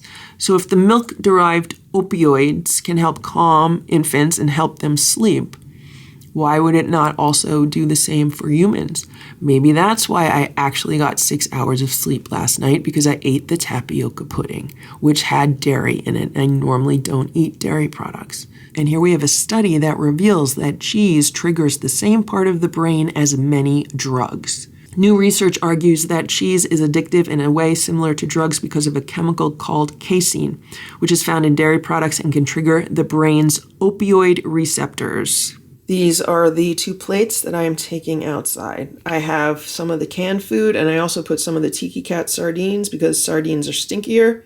So hopefully this will attract Sammy. Oh my God, guys. So I just put the food outside. I didn't even put a coat on. I'm like, I'm just going to go out really fast. It's 30 degrees out. So I put some food in the bowl, put some food by the back door, corrected the camera. And I said, I want to correct the camera on the side of the house, which I tucked underneath the house, but pointing toward the side of the house. So I walked around this way to the side of the house, and I was fixing the camera that I had underneath the house. And it was right near the Rubbermaid tub. And I heard something moving in the tub. And I was like, oh my God, is it Sammy? And I look and it was Ox. So Ox has been hanging out in the little Rubbermaid tub. And then he shot out of that when he saw me, I guess too close to the tub. And then he ran like all the way across the patio and then down that way. I hope he stays in the yard. I hope he comes back. I hope I didn't freak him off too much. I mean, I just put food out, so hopefully the scent of food will bring him back. But he was definitely freaked out that I was fixing the camera. And like, I was honestly probably only like less than 2 feet away from him because the camera was less than 2 feet away from the shelter. I had no idea he was in there because I thought he was using the doghouse shelter. But I guess maybe that one, because it's underneath the house and it is smaller, maybe it keeps him warmer. I don't know. What I'm realizing without Stella here, and now that it's only the 3 boys, Boo, Splash, and Simba, is that, the vibe has definitely changed and it feels much more like, I don't know how to explain this. Like if you've ever been in a house or an apartment where only guys live, like a bunch of guys, that has a very different feeling from a house or an apartment where, only girls live. Like there's definitely a difference in the vibe and in the way, like the daily routines are and just in general. Also, it's really different from like a house or an apartment that has both men and women living in it. And I feel like we're starting to get into almost like, I don't want to say it's like a frat house vibe, because when you think of frat houses, you think of like parties and craziness and stuff like that. But usually when there's a bunch of men living together, it's like, when they're young adults or college age and stuff like that. And that's what this shift in behavior among the cats is reminding me of. It's just Stella's not here to make sure that, everyone is doing things the way she wants it to be done. Like she's not like everyone is, I don't know how to describe this. Women can like things a certain way. And like with Stella, she'd be like, okay, it's time to get up and let's get ready for our day. And we're going to have our playtime and we're going to have our breakfast. And Stella really kind of moved us through our morning routines. She would be the one, telling me, all right, let's get up, let's get moving, let's do this. I want my breakfast. We want to play. And with the boys, they're just like, yeah, whatever, whenever, right, Boo? Whatever, whenever. No one's following me around like Stella did. No one is, I don't want to say pestering me, but, sometimes Stella would pester me in the mornings to, let's get going, let's do things. But no one's pestering me. Because now we have a whole bunch of dudes. Right, Boo? If Stella was here today, let me tell you how my day would have been different so far. As soon as she heard me moving around in bed, like it sounded like I was awake, she would have jumped on the bed and she would have hung out next to me until I started giving her pets. Now, she never like pawed me for pets or anything, but she would just like sit next to me or lay next to me and get a whole bunch of pets. So that's how I would have started my day. If I was scrolling through my phone with one hand, I would be petting Stella with another hand. That was the start of the day. And then once I got out of bed, Stella would usually then move to like the hallway area. I mean, sometimes she would then like move to a cat tower and look out a window, or on the shelf in Boo's room to look out a window. But a lot of times she would just kind of wait around the hallway area because she knew I was going to take a shower. And the minute I got out of the shower, she would follow me into my bedroom and jump on the bed because she knew that I was either going to like sit on the bed and she could then like lay on my legs and smell the soap. Or if I didn't have time to relax for a few minutes, I would just put my towels on the bed and then she would lay on the towels. And that's one of the things that she absolutely loved doing. And she would do that while I got ready for my day. Sometimes she'd move to the top of the cat tower so she could look out the window. And as I'm saying this, I really wish I would have filmed like a full day for Stella, because I don't have like one full day of like that routine for her. I have a little bit here, a little bit there. You know, some days I, recorded, oh, here's her Stella laying on my legs. Another day it might have been here's Stella on the cat tower, but I never did a full day of just following her from, early in the morning through late at night, just because there's so many cats. Like I didn't focus on any one cat for a full day.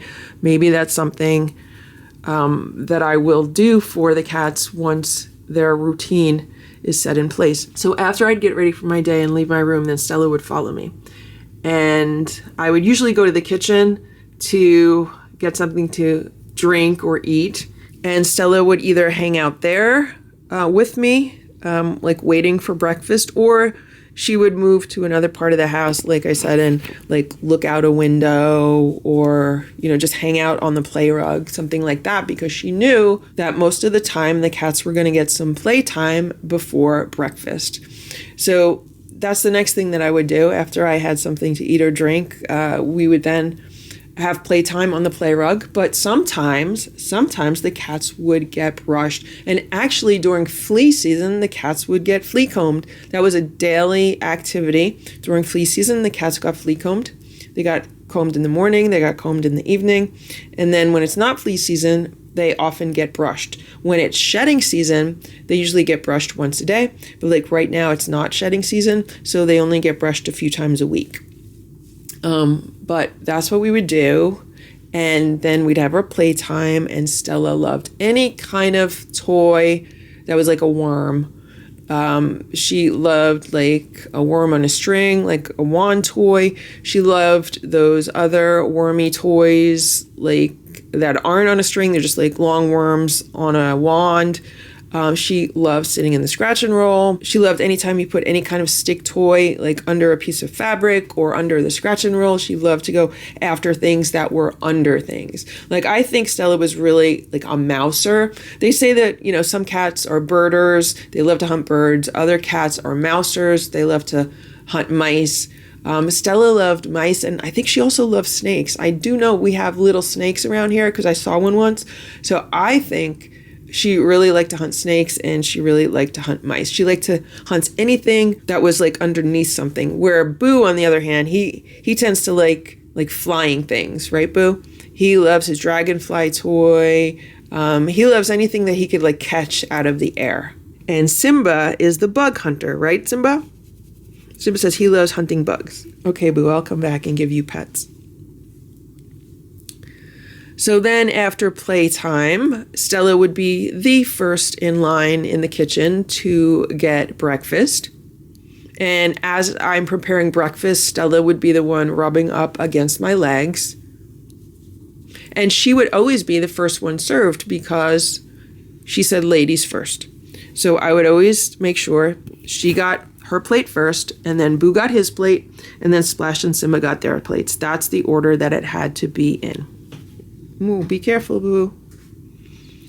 And then, after breakfast, the cats would all choose where they're going to hang out for the day. Right, Boo? And they'll choose, like, are they going to be in the bedroom, in Boo's room, in this room? Like, where are they going to be? And they would usually take a little bath or a nap. And that was how Stella always started our days. It was all Stella, right, Boo? Being the mom that she was, she wanted to make sure that we were all taking care of ourselves, and she wanted to make sure that her kittens were taken care of. Right, Boo? Okay, so now everyone's going to relax here. Here's Boo. Here's Simba. Here's Splash. Okay, so before I forget this, let me tell you how the rest of the day would then go. This is like a typical day if I'm working from home. I'd start working, and, Stella would a lot of times hang out underneath the kitchen table in her plastic bed under there. Sometimes she would hang out in Boo's room. Sometimes she would hang out in here. It just depended on what she felt like doing. So all the cats would figure out where are they going to hang out for the day. And we'd all just go about our day.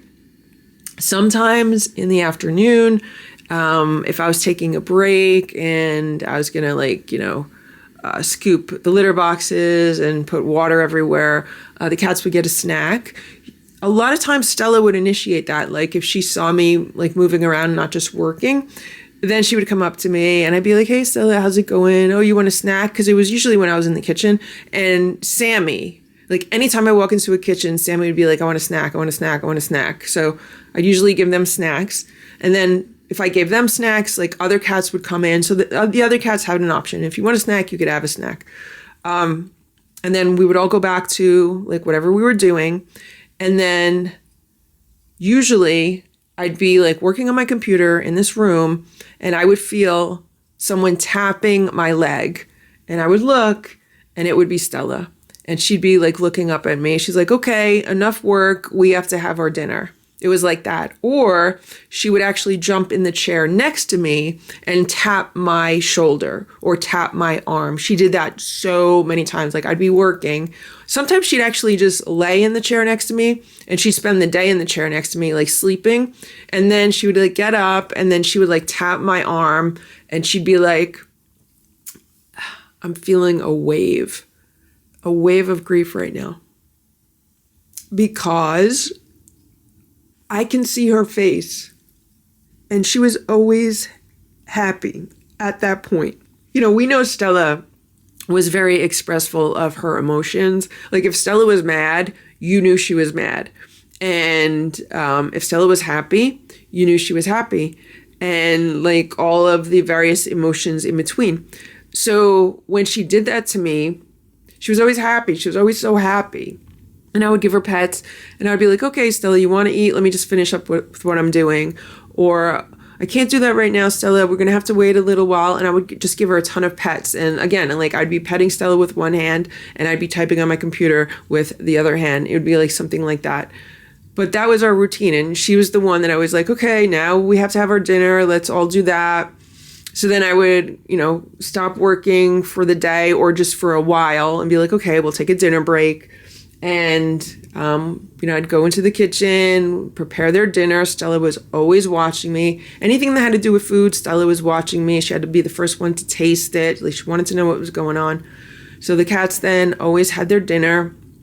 I'd feed the upstairs cats, then I'd feed the downstairs cats.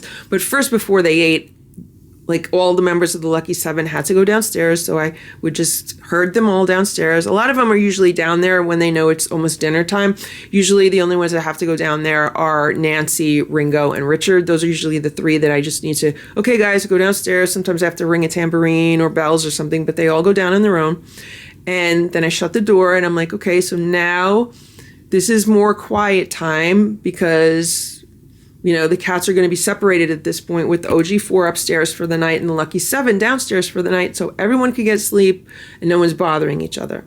During the day, they can interact as much or as little as they want. But at night, everyone needs to get good sleep, especially me. So the cats would have their dinner. And then while I was downstairs with the Lucky 7, the OG4 would then do whatever they wanted to do up here for a little while. They might be on the play rug. They might be looking out the windows again. They might be taking a bath, you know, stuff like that. And then I would come back up here and the cats would usually have some kind of snack, normally some crunchies, sometimes some canned cat food, and they'd have some playtime or we would just relax together. I might, you know, try to catch up on emails. I might scroll through social media a little bit. We might watch a little bit of TV. Like at night, if I was home, it was always the four of us in the living room. Unless I was downstairs. If I was downstairs, then I was with the Lucky 7 for a while. But if I was up here, it was just the four of us hanging out. And that was our day. And nobody went to bed until I was like, okay, guys, I'm going to bed and you could do whatever you want. But what would happen is I would say, okay, guys, I'm tired. I'm going to bed. And then Stella would follow me into my bedroom. And Stella would jump on the bed. And Stella would wait for me to get ready for bed. And then I would get into bed. And Stella would sleep somewhere on the bed. And then sometime during the night, she'd usually get up. And then in the morning when I woke up, once she heard me moving around, then she would jump on the bed again. So as you can see, Stella was an integral part of making sure that this household was functioning how she wanted it to function. And we were going through our days and our daily routines, how she wanted us to do that. The other thing that would happen, which I'm realizing that I'm not doing today because Stella's not here, is that like as I'm rushing around, trying to like get a shower and, just gathering things that I need, like I would always be like, okay, Stella, I'm working on it. Okay, Stella, we're going to eat soon. Okay, Stella, just let me get out of the shower. Like I would be saying that to her throughout the entire morning or, throughout other parts of the day, because she was always like, okay, let's go. Let's get moving. Let's do this, let's go through our routine.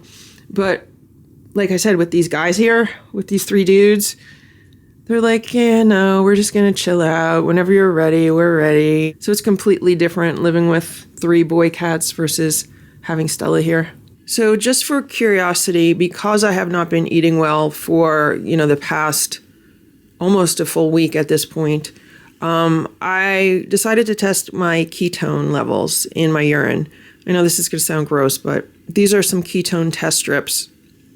And I had these on hand because, being involved with natural health throughout the years, I'm always interested in how certain foods affect the body and certain diets affect the body, and then, testing accordingly. So I was like, you know what? I haven't been eating well. I know I have not been getting enough calories that my body needs.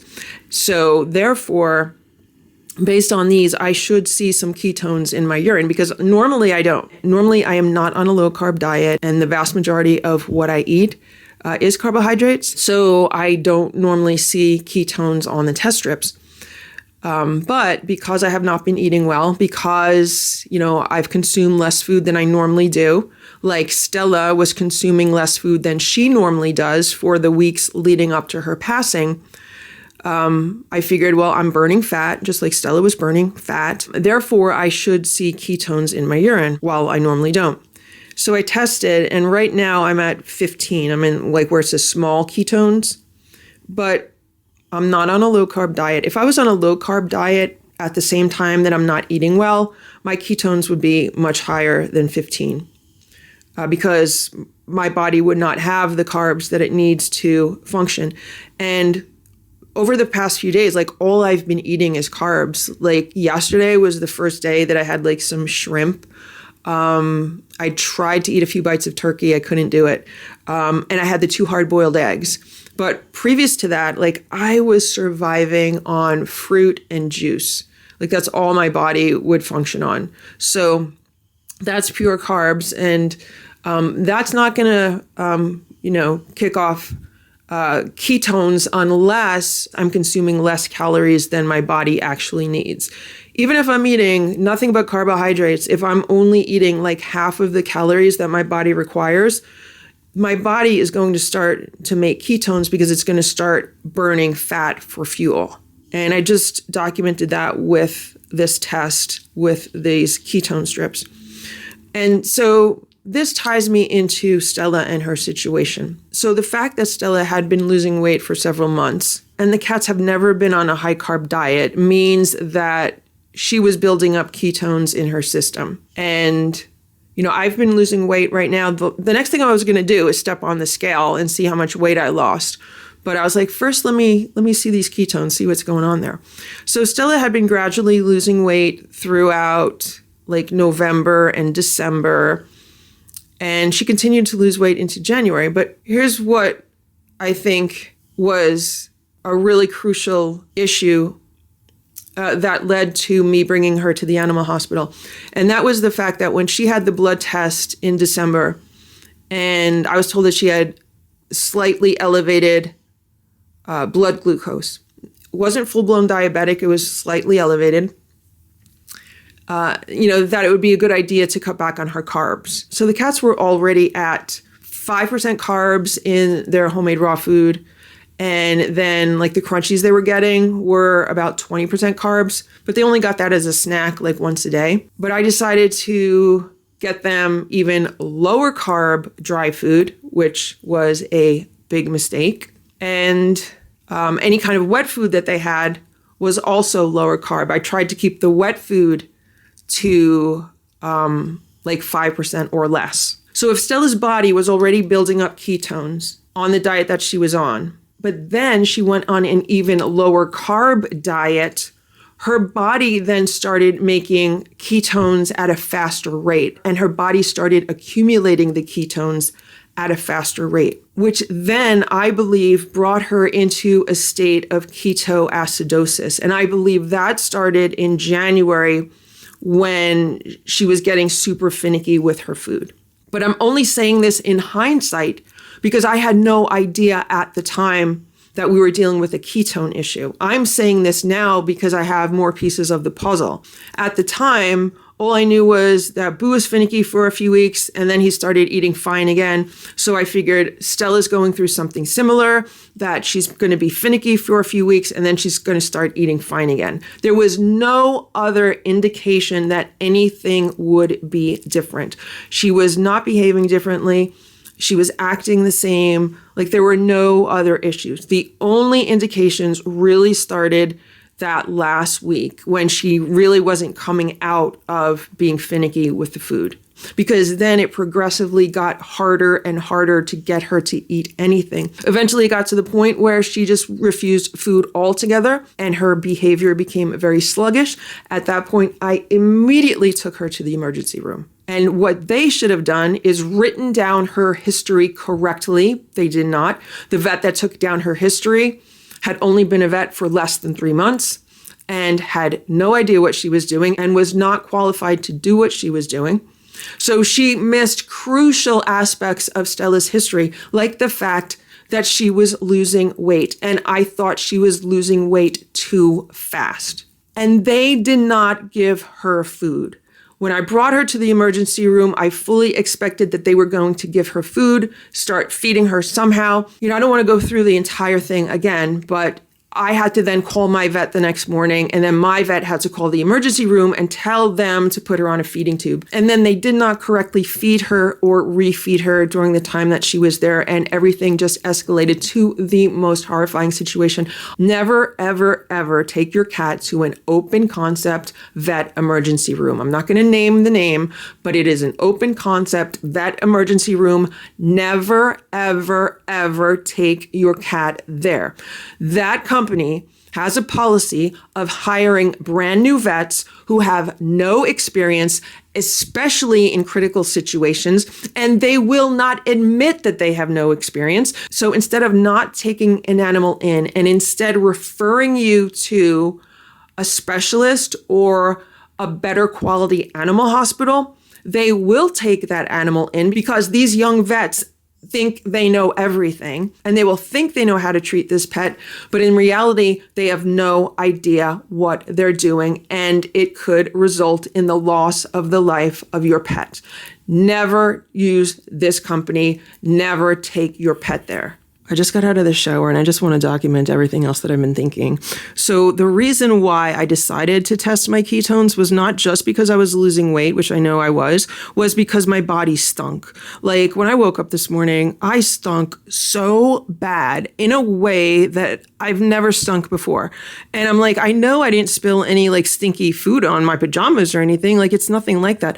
It has to be coming out of my body. It has to be just like this horrendous body odor. And I know that when a lot of people like go on a keto diet, for example, their body smells really, really bad. So when I realized how badly I smelled, and combined with the fact that I know I've lost some weight this week, I was like, I have to be burning ketones. And that's when I decided to test. And sure enough, I saw the test. So that's the first thing that I wanted to mention. The other thing that I wanted to mention is that so far over the past 6 days or so, I've lost 4 pounds. I stepped on the scale before I got into the shower, and my weight is 4 pounds less than it was a week ago. So I know I have to continue to work on forcing myself to eat more food. Yesterday, I ate more food and got more calories in than any of the days before that, since Stella has been in the hospital. So I am making progress, and my goal is to continue to make progress with that today, even if it's only taking, a small amount of food every half hour or every hour just to continue to get my calories up. I just looked at what I ate yesterday because I was keeping a journal because I wanted to try to, increase my calories. Yesterday, I actually got at least 1,000 calories in, like right around 1,000 calories. And that's the most that I've had like any day, like for the past week. I was probably surviving on like 500, 600, 700, 800 calories in a day, which is way too little. Even yesterday, only 1,000 calories is way too little. So my goal for today is to try to get that up to at least 1,200 calories. I know a lot of people like go on a diet and they'll have like 1,200 calories a day. So if I could move in a better direction, that would be good. I just realized that it is now 11:15 a.m. Nobody is pestering me for breakfast. Like if Stella was here, she'd be like keeping me on schedule. She'd be like, all right, come on, let's go. We got to get moving. Where's my food? Let's go. Nobody's doing that. That's what I was like trying to explain before. So I feel like we're going to be turning into a cat frat because the mother cat is no longer here. So if we think of these cats like the Partridge Family, so you had, this singing group, it was all a family, and the mother was in charge. That was Stella. Stella was like Mrs. Partridge in charge of the Partridge Family. And my role was Reuben Kincaid. I was their manager. That's what it was. I was Reuben Kincaid. Stella was the mom. So we have the Lucky Ferrells instead of the Partridge Family. That's the dynamic. That's how it was. Now that Stella's not here, it's like having Reuben Kincaid in charge of the Partridge Family. That's the difference. So instead of having a mom in charge of the group, we have a manager in charge of the group now. So imagine Reuben Kincaid in charge of the Partridge Family, like without Shirley Partridge. Imagine how their day-to-day life would be different. So I feel like that is what's going on here right now. So instead of Stella being the cat mom of the house, I now have to switch myself into that role and become the cat mom of the house. It's a very interesting and different dynamic, but that's what's going on. I mean, even Nancy is not meowing at the door. Like, usually Sammy would be like banging on the door, like without Stella and without Sammy. Yeah, like all these cats are just like, yeah, whatever, we'll do whatever, who cares? Now here's Nancy. Nancy is not going to step up and be the mom. Like she might act like the mom to the Lucky Seven, but there's no way that the OG four are going to let her be like their mother. Like that's not going to happen. They're not going to let her push them around and control what they do all day. And if they do, it would be completely shocking and it would be maybe sometime in the future, but I don't ever foresee that happening. And one other thing that needs to be said is that one of the biggest regrets that I have over the past several months is the amount of time that I completely wasted on social media. Scrolling through YouTube Shorts, scrolling through Instagram, scrolling through Facebook. Now, I normally don't post YouTube Shorts because when I have in the past, it has very negatively affected this channel. I've tried posting on Instagram and Facebook occasionally, but I just find that I don't have enough time to do that. And I am not as comfortable on those platforms as I am on YouTube. But over the past few months, I fell into the habit of scrolling those various feeds. I would find myself sitting on the couch and spending an hour just scrolling through Instagram or scrolling through Facebook. And I knew that wasn't what I should be doing at the time because some of the cats might be on the play rug waiting for me to play with them, or they might be waiting for me to feed them a meal. And instead of getting up and doing that, I was caught in that loop. I was caught in that loop of little dopamine hits that you get when you scroll through like YouTube Shorts or TikTok or something like that. And I remember thinking, I should not be doing this. I'm wasting so much time. I don't have time for this. It's not productive. But then like a part of me was saying, well, this is relaxing. This is like relaxation for you. You know, you can easily take a half hour or an hour to relax once a day, which I got into the habit of doing. And I completely regret that time. That is all lost time. There was nothing healthy or productive about that. Was I entertained? Yeah, for a portion of it, because you'll scroll through videos and skip a lot of them. Was it educational? Did I learn anything? Maybe for a very small fraction of them, I learned something. But for the majority of that time, let's say for 85% of that time, it was just totally time gone, time wasted. Time that could have been spent and should have been spent focusing on the cats, or something that's actually going on in this house versus out on the social media landscape. That is one of the things that is also going to haunt me. How I wasted all of that time during Stella's last few months alive. And just so you know, if Stella was here, she'd be pawing my legs and she'd be like, okay, let's go. We have to have breakfast. Let's get moving. Stop talking. Let's go. Hello, Ziggy. Here's Ziggy. All the cats have been fed. Boo did not want to eat his breakfast. I gave him a few crunchies. He ate some of those. He ate a churro. So I got to, check in on him later. See, maybe he'll eat a little bit later. I was also able to eat breakfast today without basically, trying to choke it down. So I was able to have a hard-boiled egg, and then I also had like a half a cup of baked beans with it. And I think what I'm going to do before I go out to tackle the snow is maybe have a little bit of that tapioca pudding because that was super helpful yesterday. When I was eating the egg, it was much easier to eat the egg today than yesterday. Like yesterday, it took me like 20 minutes to eat one egg. And I had to like nibble on them and like really force it down. Whereas today I was able to eat it. It tasted okay. The only thing that did not taste okay were the baked beans. And it was just like baked beans from a can, which I normally like really like.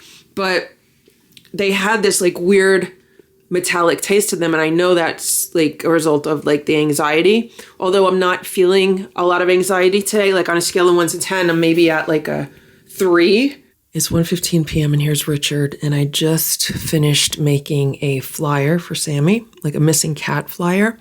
I made 2 sizes. I made like a large size and then a smaller size. So after I clear all the snow out of the yard, I want to put some traps down to see if maybe she'll end up in a trap. And then I want to go to like Staples or somewhere where I can make color copies of these because I don't think I have enough ink in my printers to do that. I want to make like 100 copies. What I want to do is I just want to start passing them out at like every house around here. I'm just going to walk up to every house and either put it in the mailbox or by the front door. And hopefully someone will have seen her. Here's Ziggy and Ringo. They're watching birds. All the birds are eating the cat food that's outside. It's 2:15 p.m. and all of the snow outside is ice and slush. And I had to put a whole bunch of salt down on the patio because there was no way to get the ice off the steps. It was ridiculous. Then I had to take the snow blower out and get most of the snow that way. There's no way to shovel it. I did speak to my neighbor in the back, like in the direction Sammy was headed when I saw her on the security camera footage. And I asked them if they had seen her. They said no, but they said I could search their yard anytime they want. And their little girl actually went and searched for it. But I know how well Sammy can hide, so I didn't think they'd be able to find her. But at least I have, full permission to search their yard. The one disturbing thing that they told me was that he said he was looking out the window last night and he saw a big coyote come running out of the woods and down the street. And I was like, you sure it was a coyote? I said, because I see a lot of foxes here. And when I first saw the foxes, I thought they were coyotes. And he goes, oh, no, my uncle said, when they're really big like that, they're a coyote. Well, I'm hoping it was only a fox because I'm hoping it's not a coyote. And I do know Sammy is the fastest cat in the house. She's the fastest and the most agile and the best athlete. So I'm definitely hoping she would be able to, get away from my coyote, even though I think, it's like finding a needle in a haystack. So hopefully that would not be an issue with her. Here's Richard. The woman down the block who went out searching for Sammy last night said she's going to try to do it again tonight, so I thanked her very much. And a few other people who've been spreading the word asked me for updates, and I said, nope, she hasn't come home yet. I'm just going to continue the search, but what I'm going to do now is find that heated kitty cafe, those heated bowls I used to keep out for the cats.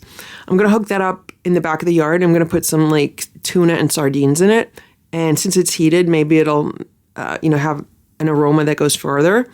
And I'm also going to set up traps. And then I am going to go get the flyers printed up and maybe buy some more stinky cat food. Hello, Boo. Another thing that I want to say is that I am very thankful that I was able to eat what I was able to eat yesterday, and that I was able to get 6 hours of sleep, because I was able to actually function outside clearing the yard. Like, if I did not get to sleep again last night, and if I was not able to eat again yesterday, I would be in really, really bad shape today. Really bad shape. And, you know, so far, knock on wood, I'm feeling okay. I'm feeling stable. Physically, mentally, emotionally. It is 2:52 p.m. and here's Simba. He looks so happy, or at least he did before he put the camera on. This is the camera that always like disturbs the cats. It makes them really self-conscious, but I just wanted to show him to you. He loves it there on that sleeping bag. I guess the outside is nylon, so maybe it's really warm for him. I do know that this is an exceptionally warm sleeping bag. Like, it is super, super warm. This is a really old sleeping bag. I've had it since the 90s, since I was in school. I think what happens is he's laying on it and he's just like super, super warm. I think it's probably reflecting some of his heat back to him, some of his body heat. Meanwhile, Boo is eating a little plate of tuna. This is his second little plate of tuna, and he just dove right into it when I gave it to him. So he didn't eat his breakfast, but he did eat a few snacks, and he's gobbling up this tuna, so that is good. The reason why I opened it up is because I put some outside in the yard. I found the heated kitty cafe, which I put over there. I had to run a super long extension cord to the outlet on the side of the house. So what's in this heated kitty cafe is some of the food that the cats normally eat, whatever was left over for breakfast, and then there's some tuna and tuna juice in the other portion of it. And then here's the trap, and I have to figure out where I'm going to put this. It is 4:49 p.m. and it is 30 degrees out. Hello, Nancy. And I just handed out flyers like along my block and the surrounding blocks. Like, imagine a square. And I still need to do a lot more. And before that, I went to Staples. I printed out the flyers. I went to Petco, and they put a flyer up in Petco for me, which was very nice. So far, everyone's been really nice. Except what I'm realizing now as I'm walking up to everyone's house, what I'm doing is I'm holding the flyer in front of me. So whoever has like a video camera doorbell, they'll be able to read the flyer from the video. So that's what I've been doing, because I don't want to, cause problems with people. And everything's been fine so far, except I get to this one house, and like they have like 3 cameras in their front window, and it says like recording, and I'm like, okay, whatever. So I hold the flyer in front of me so they could see. And as I get up to the door to put it in the mailbox, like this guy opens the door. He's like, I don't want any. So I said, I'm not selling anything. This is a missing cat. He goes, no. I'm like, it's a missing cat. He goes, no, I don't want any. And then he slams the door in my face. And a few more houses down, like there was a guy getting out of his car, and he's telling me, oh, be careful, don't slip on the ice. And I was like, okay, thank you. And then I handed him the flyer. I'm like, have you seen this cat? And he was so concerned about it. So like for every asshole idiot out there, there's going to be someone who is like the opposite in like the nice direction, which was the other guy that I met. What's really freaky is like walking up to everyone's houses. Because as you walk up to the house, you can totally get a vibe as to just like the people that live there. And some of these houses are scary. I mean, you drive past them, you don't think anything of it. You're like, oh, okay, whatever. But when you have to physically walk up to someone's door, yeah, I don't know if it's just me being sensitive to these vibes, but I think there are a lot of troubled people in this world. I also put 2 signs on the trees around here. So if anyone is walking on the sidewalks or driving by, hopefully they'll be able to see the signs. And I'm just drinking something right now because I came back like, holy crap, guys. So I set up a phone number with a special ringtone for this flyer. And I just got a phone call from a woman on the other block. And she said she saw Sammy last night. And she said, she, I guess, opened her door or went to see her or whatever, talk to her. And Sammy did exactly what I said on the flyer. Like, she ran away. So she knows it's her. What I'm going to do is put a trap together and then bring a trap over there with some food. So hopefully maybe Sammy will come back and be in the trap. It is 6:19 p.m. Look at this. That is Ziggy and Nancy. They're laying on the bed together. That's Richard. And that's Ringo. I just put a trap at one of my neighbor's house a little more than a block away. She said she saw Sammy last night. So I put a trap there and I said, where did Sammy run? And she said, like, she pointed and it's in the exact opposite direction of my house. So I've been putting flyers around the neighborhood. I've done like 2.5 round blocks. I want to go out and search my neighbor's yard right now. And then I'd like to put some more flyers out. The problem is it is so cold, so cold. It is almost 10 o'clock. Here's Simba. And I'm in the process of putting dinner together for the cats. It's Boo. Here's Boo. It's way later than I wanted it to be, but I ended up going back out and searching my neighbor's yard with a flashlight. And then I put more flyers around. So I've done 3 square blocks. I think I might have been calling them like round blocks before, but they're square blocks. And like a partial block. I'm going to try to do more. You okay, Simba? I'm going to try to do more tomorrow. I've posted it on a few other neighborhood resources. And I picked up the trap that I put at that neighbor's house like a block and a half away because Sammy didn't go in it. And someone told me where there is another group of feral cats. Like there's always been a group in the woods near my house. But I just found out that there's like another group, I don't know, like a quarter mile away or so. Be nice, please. Be nice, please. So it has, it's been an interesting night. And someone told me to get a bottle of liquid smoke and put it like all over the backyard. So I did that. I put a pair of sweatpants. I grabbed them out of the hamper and I put those outside, and I have 7 cameras in the yard. So I'm hoping Sammy comes by. What is the most worrisome thing is that when I spoke to, the woman that said she saw her yesterday, I don't know if she actually saw her yesterday or the night before. She might have saw her the night before because I said to her, like, was it during the snow when it was snowing? And she kind of like looked at me like it wasn't snowing, but she didn't say anything. So that's concerning. And then the other concerning part was she said Sammy ran in the opposite direction, like not toward my house, but farther away from my house. So I hope she comes back. The boys are eating their dinner. They're having homemade raw food, a chicken-based food with some sardines mixed in and a few crunchies on top.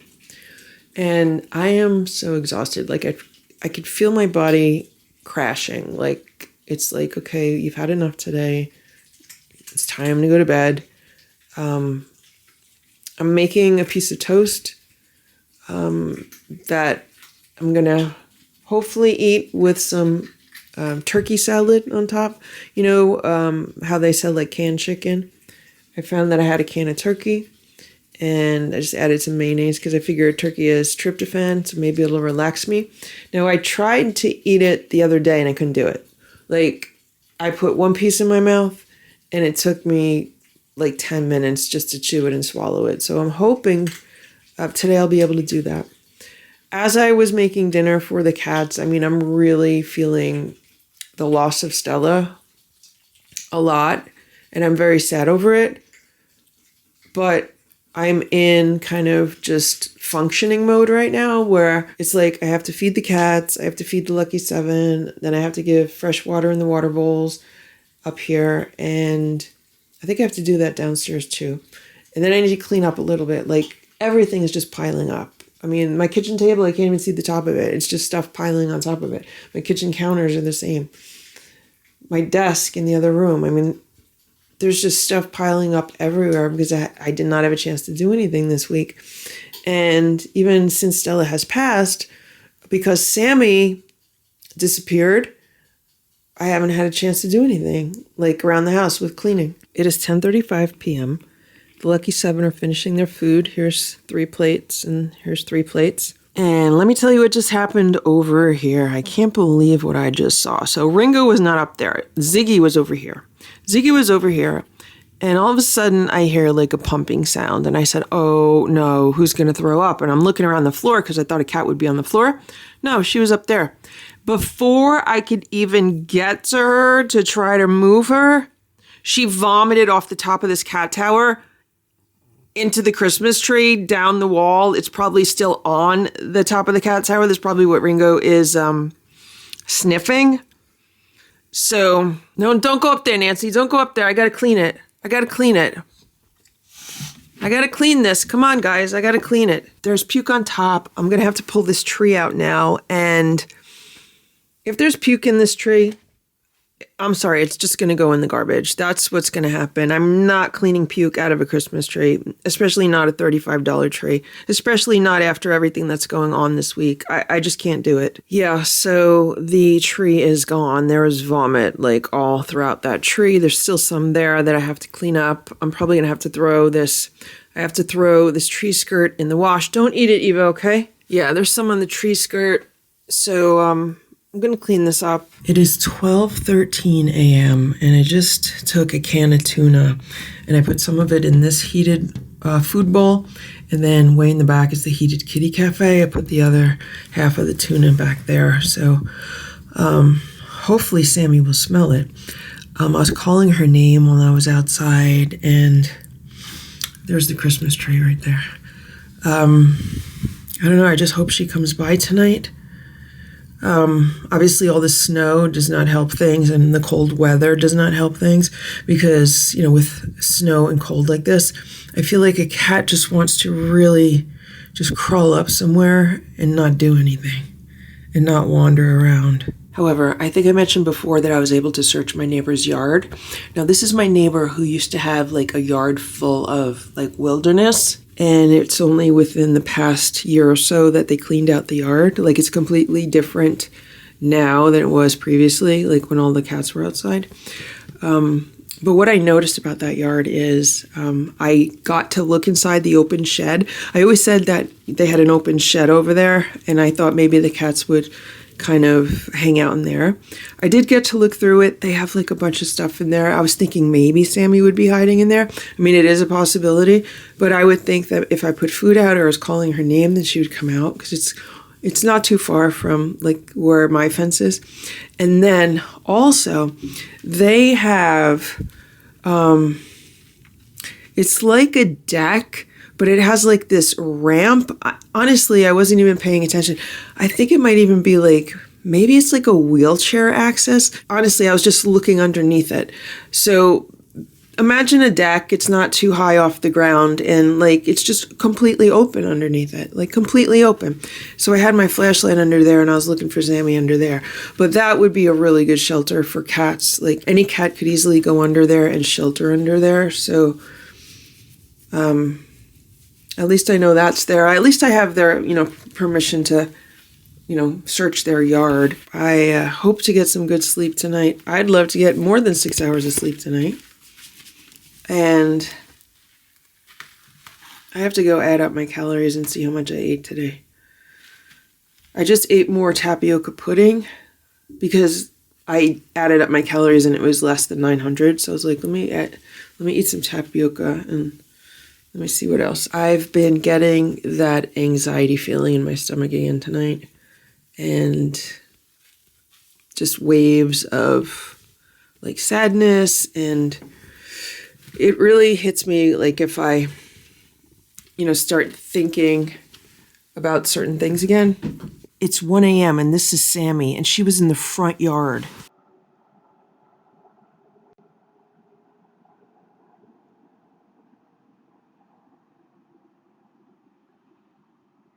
That was filmed at 12:34 a.m. So as soon as I saw that notification, I ran outside looking for her, except I thought she was on the side of the house. I didn't realize she was in the front of the house. So I was on the patio for a while, and then I checked it again and realized she was in the front yard. Here's Boo, you probably can't see him. So then I went to the front yard, and I was walking up and down in front of the house, calling her name.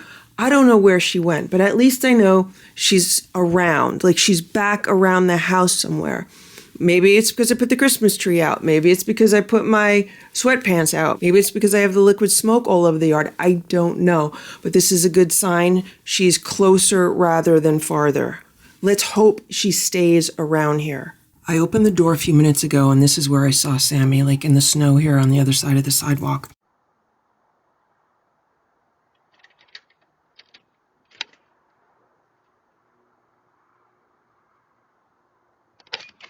Sammy! Sammy! As soon as I saw her, I opened the door. I didn't want to scare her. And I was like, Sammy, hey, Sammy. And she went running that way. But I did not go out to chase her because I'm literally ready to go to bed right now.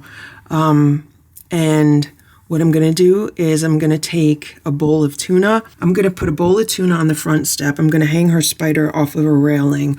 And I'm going to see if I could put a camera looking out the glass here to see if she'll come back. Hopefully she didn't go far, but I don't understand why she would run away like that. Because I was like, Sammy, let's play with your spider. Let's play with this spider baby. Like, why would she run away from me like that? Here's Splash. Can you see him? So I got the camera set up. It's pointing out the front door. I could see everything. I hung the spider wand toy. Not her spider, but a spider wand toy. Thank God I have extras. I have it hanging on the railing, and I put like a whole can of tuna out there. So I hope she comes by to eat something and maybe she'll see the spider. I just realized that maybe instead of saying anything, I should just like wave that spider wand around and see what she does. So I've heard that cats will do this if they get themselves into survival mode. Like when a cat escapes and then when they're on their own like this, like she's in survival mode. So she's not even like her normal self right now. She's like thinking about, you know, food, water, survival. So at least she's around. It's 1:35 a.m. An hour ago, I was so tired. I was like, I'm going to sleep. And I'm still tired. Like I'm exhausted, but I'm wide awake at the same time now because of what just happened with Sammy. I know she's around. So now my brain is going to be thinking of like all different ways to try to get her home. But the problem is it's the middle of the night and I have to get some sleep. Like, why can't she do this in the middle of the day? Like, that would be awesome if she just came around in the middle of the day, but no. So if I fall asleep, like I'm not going to set an alarm. So maybe I could just sleep as late as I want to. Or maybe I'll take a nap in the afternoon. I mean, I don't know. I have no idea. I think what I might do tomorrow is put a trap in the front yard and also the backyard. But the problem is I never see her walking around. So this is the second time now that I've seen her walking around in the middle of the night. The first time I saw her walking around at like 2 a.m. Last night I did not see her on any of the security cameras because it was snowing and raining and yucky. And then tonight I saw her on the security camera in the front yard. But at least I know that there are a lot of places that she can easily shelter in my neighbor's yard, the neighbor behind me. Like that open shed, for example. I mean, she'd be perfectly fine in there, or under their deck. I mean, she'd be perfectly fine under there also. So at least that's good. Hopefully she'll just stay close by and not go wandering off too far. And I mean, from what I could tell in the camera, she looked pretty good. Hopefully she's staying warm somewhere. And that is the corner where Stella used to sleep. She used to lay there. So right now, that's what she would be doing. She'd be laying there. She'd be like, okay, let's go to bed. Time for bed. My entire day, like the entire routine is, I mean, I still have a sink full of dishes. When Stella was here, that never happened. I always had an empty sink at the end of the night. I did not empty the dishwasher. When Stella was here, I always emptied the dishwasher. Like right now, I would have like a load of dishes going. Like it was like clockwork.